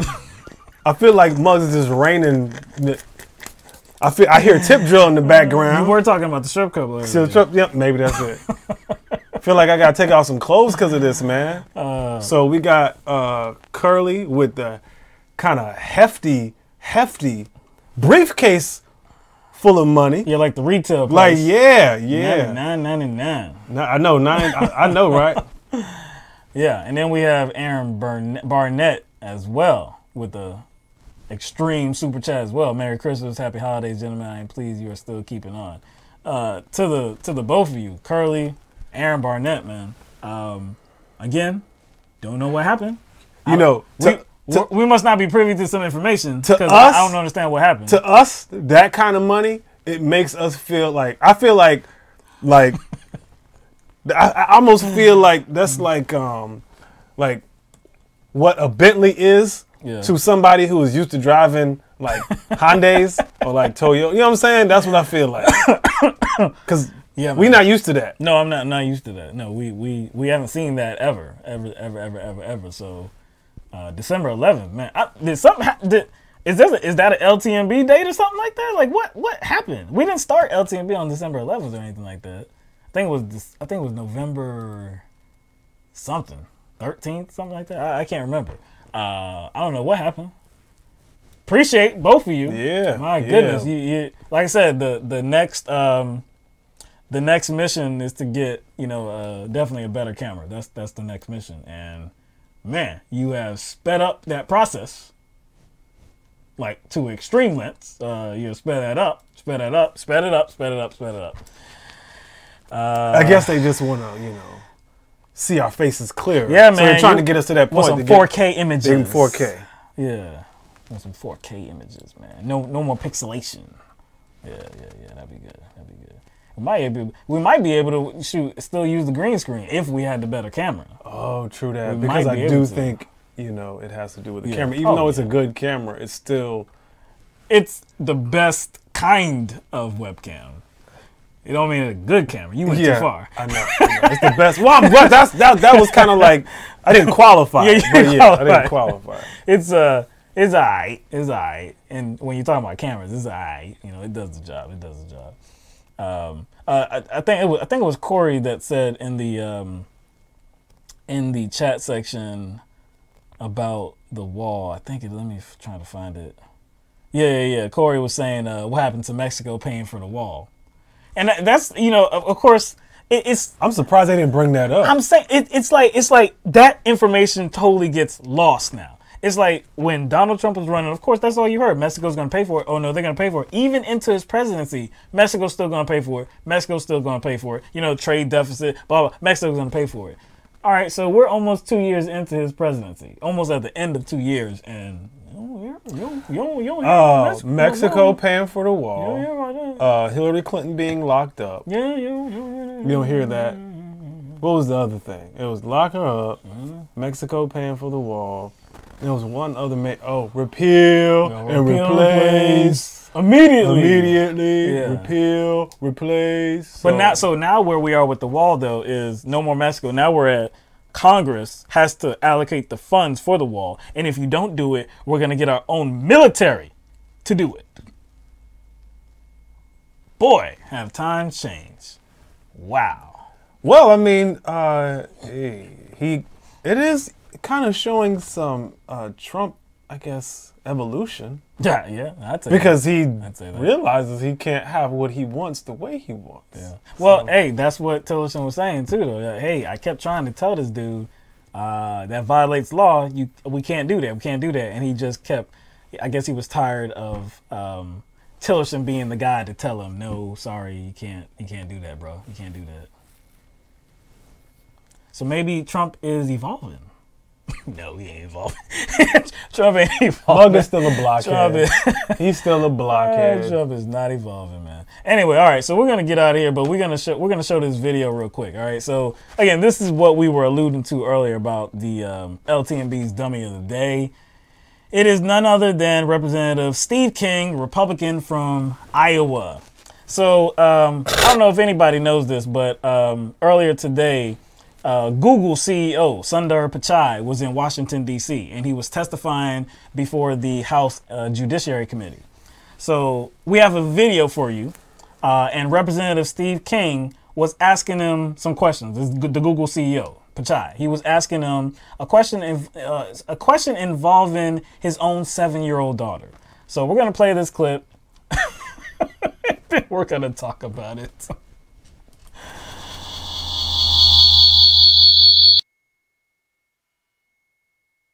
I have a 7-year-old granddaughter who picked up her phone before the election, and she's playing a little game, kind of game a kid would play, and up on there pops a picture of her grandfather. And I'm not going to say into the record what kind of language was used around that picture of her grandfather, but I'd ask you, how does that show up on a 7-year-old's iPhone who's playing a kid's game? Congressman, iPhone is made by a different company, and so, you know, I mean... it might have been an Android. It's just, it was a hand-me-down of some kind. You know, I'd ask... I'm happy to follow up and understand the specifics. There may be an application which was being used, which had a notification, but I'm happy to understand it better and clarify it for you. Okay, thank you for your testimony, and yield back the balance of my time. Appreciate it. Yo, I like how calm he was. He was like, he said it so like he was cordial. He was like, so respectful. We don't make that product. Yeah, that's another company. That's another company. I don't know if company. you knew that. That's an iPhone. we are Google. You see, we're not. And then he Apple. said, well, it might have been an Android. I was like, but you used your situation as the example. Exactly. Because he was talking about his granddaughter. His 7-year-old granddaughter. And he specifically said iPhone. Why would you say iPhone? Why would you say iPhone? That's not synonymous with phone. No. So he tried to switch it up once he realized he was like, once Steve King was like, oh shit. He got me. He got me. But he got himself. Yeah, he did. Because technically, it don't matter whether it was an iPhone or Android. No. Google doesn't make those phones. Now, he did mention that the granddaughter, 7-year-old granddaughter, opening up and playing a game, which means it's an application. Now, is it a Google sponsored application? If it was a Google application, then he has the right to ask Did Google promote it? Did Google go into the development? Yes, it would be in his application? purview to be like, okay, well, let me ask, can I get the name of the app or something? But he didn't even provide the name of the app. He's trying to suggest that somehow within this app was some sort of, I guess, inappropriate language. In regards to his face or something. Like his face or his image had some inappropriate language around it or something. So he's tying this like to Google. But Sam, he's actually tying it to some unknown game too. He mentioned a game, so apparently his 7-year-old kid game, some application that his 7-year-old granddaughter was playing with somehow opened up and something about him came up. Because he made it about him. Yeah. He didn't say his name. He just said her grandfather. I'm like, you're talking about you. Yeah, you're talking about yourself. So he's somehow suggesting that this game like had some sort of I guess crack in it to where some I guess disparaging information about him came through. Yo, hold up, man. Look, I've had phones for a while. Okay. I've downloaded many an app, and I've never come across an image of Haven't you Steve downloaded King. kids apps too? Yeah, I got kids. Yes. And so I've downloaded kids games. I've checked them out. I see my kids playing them. I've never seen a picture of Steve King on it. Never. So it's just like in all regards, this was a ridiculous question, but like this always happens when you get somebody to testify before Congress and they come from like a technical background, when they come from technology. And then you hear it's always Republicans because these Republican congressmen, they always feel like, hey, you know, you over there, like the technical field, you know, with all your computers, your fancy computers, you're suppressing conservative information, okay? You're biased. Now, why are you being so biased? And why are you putting my image on my 7-year-old granddaughter's app with some inappropriate language? Congressman, we don't control that app. That's Apple. That was an Apple phone. We're part of Google. So, you know, wow. Like he could at least have said, like, I think my granddaughter may have tapped the Google browser and it came up. He could have lied and said that. He could have said I think it make came it about up. Google. Yeah, make it about Google at least. Like, I think my daughter accidentally tapped the browser because and something that's an came app. up. That's the browser is an app. It is an app. So he could have made it about the Google browser. But he didn't because he's too stupid. He's so stupid. He's too stupid. I was like, couldn't happen to a nicer guy though, man. And the thing is, to if there's a racist like him, man. Oh now, yeah. if there was something you saw on this phone, because he didn't say who owned the phone, did he? He didn't say whose phone it was. He didn't say who owned it. He didn't say whose phone it was. Well, he said his 7-year-old granddaughter's phone. So it might have been her phone. Yeah. So somebody could have gotten a hold of her phone and opened up something. I would think in some way, shape, or form, somebody searched Steve King. I was about to say, somebody searched something about him and it came up. Whether it be, 7-year-olds could do that. She might be curious as to what the hell her damn granddad is talking about. 7-year-olds are very resourceful and very technologically savvy.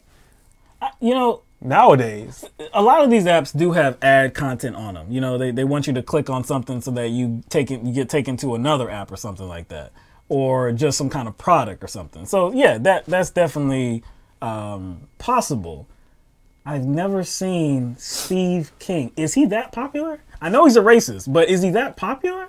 To the racist community, yes. But I'm just saying, nationally, is he that popular that ad developer would be like, you know what we got to do? You know what we got to do? We got to put Steve King in there. We got to like incorporate some memes inside our application when people open it up so people can laugh. Now, there's something I definitely have to address before we go in the chat section, because remember what you said your goal was last week? What was that? About the 6-packs, about oh, the yeah, abs. yeah. Got now, you. I do find it interesting that Miss Goddess Jean asked about it, but she only asked moi. She has you. She only asked moi since she's learning French. Yeah.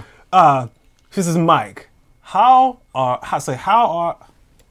okay, she probably meant how is your search? How is your search for your 6-packs going? You know what? I'm not going to answer that. You know what I'm going to say? I'm going to say, how about you come and check it out? I'm going to say, you come check it out. That's what I'm going to say. You come check it and see for yourself. See how that's working out. See for yourself. Come see these 6-packs, girl. Maybe his granddaughter is part of the resistance. Oh, that's funny. That's funny. Oh, that white nationalist crowd, man. She's getting started young, man. All right, man. We're going to get out of here, man. We appreciate everybody with us tonight. Everybody that joined us, whether you listened, watched, you included yourself in the chat section, mixed it up with other people. And of course, our super supercalifragilisticexpialidocious. Those super chatters. Yeah, our super chatters, Curly and Aaron Barnett. Again, another shout out to you. I don't understand. She apologizing now. Yeah. Too late. You don't apologize to Will. Sorry. Look, I get mine. Look, I'm showing it. I'm showing that. I'm showing that. Because that's going to be work. That's work. No, true that. That's true work. That. You can do like a Facebook stories. Hell yeah, man. You know what I'm saying? I told you afterwards though. See, I ain't putting everything on blast like that. So you gonna see the finished product, man. I ain't putting it out there like that. Anyway, but yeah, appreciate everybody. All our patrons on patreon.com as well. Got another. No. This is from the same Aaron Barnett. I know. So got another one. Got another one. I guess this one's. But you mixed it, like this one must have been the stocking stuffer, but you did it before. I mean, well, you did it afterwards. So you were supposed to get the stocking stuffers. Oh, well, I don't know. yeah. Some people get stocking stuffers after the presents. Some do it beforehand. Whatever the case, boy, you're doing much. You're doing a lot. You're doing a lot, man.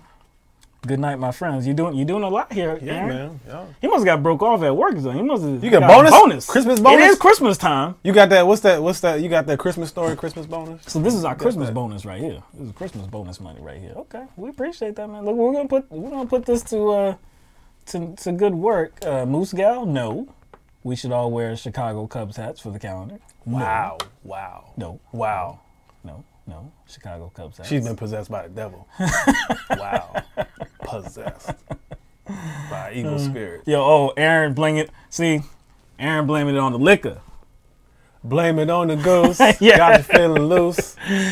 Blame it on the throne. Got you in the zone. What? Yeah, man. Blame it on the liquor. But we appreciate it, man. Straight up. We appreciate all the support financially or just, like I said, just being here to mix it up with us so that we have an audience to talk to. Our callers, Court and Will, thank you for calling in again as well. Right. But, yeah, man, that's all we got. That's all we got, man. That's all we got. So we will see you in 2 days and 2 nights, Thursday, 7 p.m. Eastern Standard Time. I gather we will have much to talk about. We still haven't talked about the Kareem Hunt thing. Oh, true that. Yeah, true that. but like I said, that's something that we could always, talk about. If we got the time, we'll definitely address that. Because like I said, I still am interested in what people, how people assess that situation. I'm still interested. Moose Gal, I don't care. I'm still talking my shit. You already know that. No, I don't care. That's why I don't care. Little got up there. I like, but see, Moose Gal try to call me out. I'm just saying I don't care. So y'all gonna talk all that smack? Don't they? Yeah. Al James said Aaron is like Pac in the tub with gold chains on. Breaking mugs off, man. Yeah, Moose. Look, we actually I saw your breaking news about the Congressional Progressive Caucus about the taxes. Maybe that might be something that we get into on Thursday, because that's about the House Democrats. They were trying to hold firm onto like this Republican initiative to make it harder to raise taxes. And so if you make it harder, I think you need a supermajority to raise taxes. And if you do that, then that probably, like Medicare for all, some progressive agenda, that probably goes by the wayside. So they backed off of that. So yeah, that is a win. So we might talk about that on Thursday. So we'll just see. But all right, we are deucing it up, right? We're deucing it up, right? Yeah. So again, we'll see y'all on Thursday night, 7 p.m. Eastern Standard Time. Thank you for all that watches tonight. Let the madness begin. Have a good night.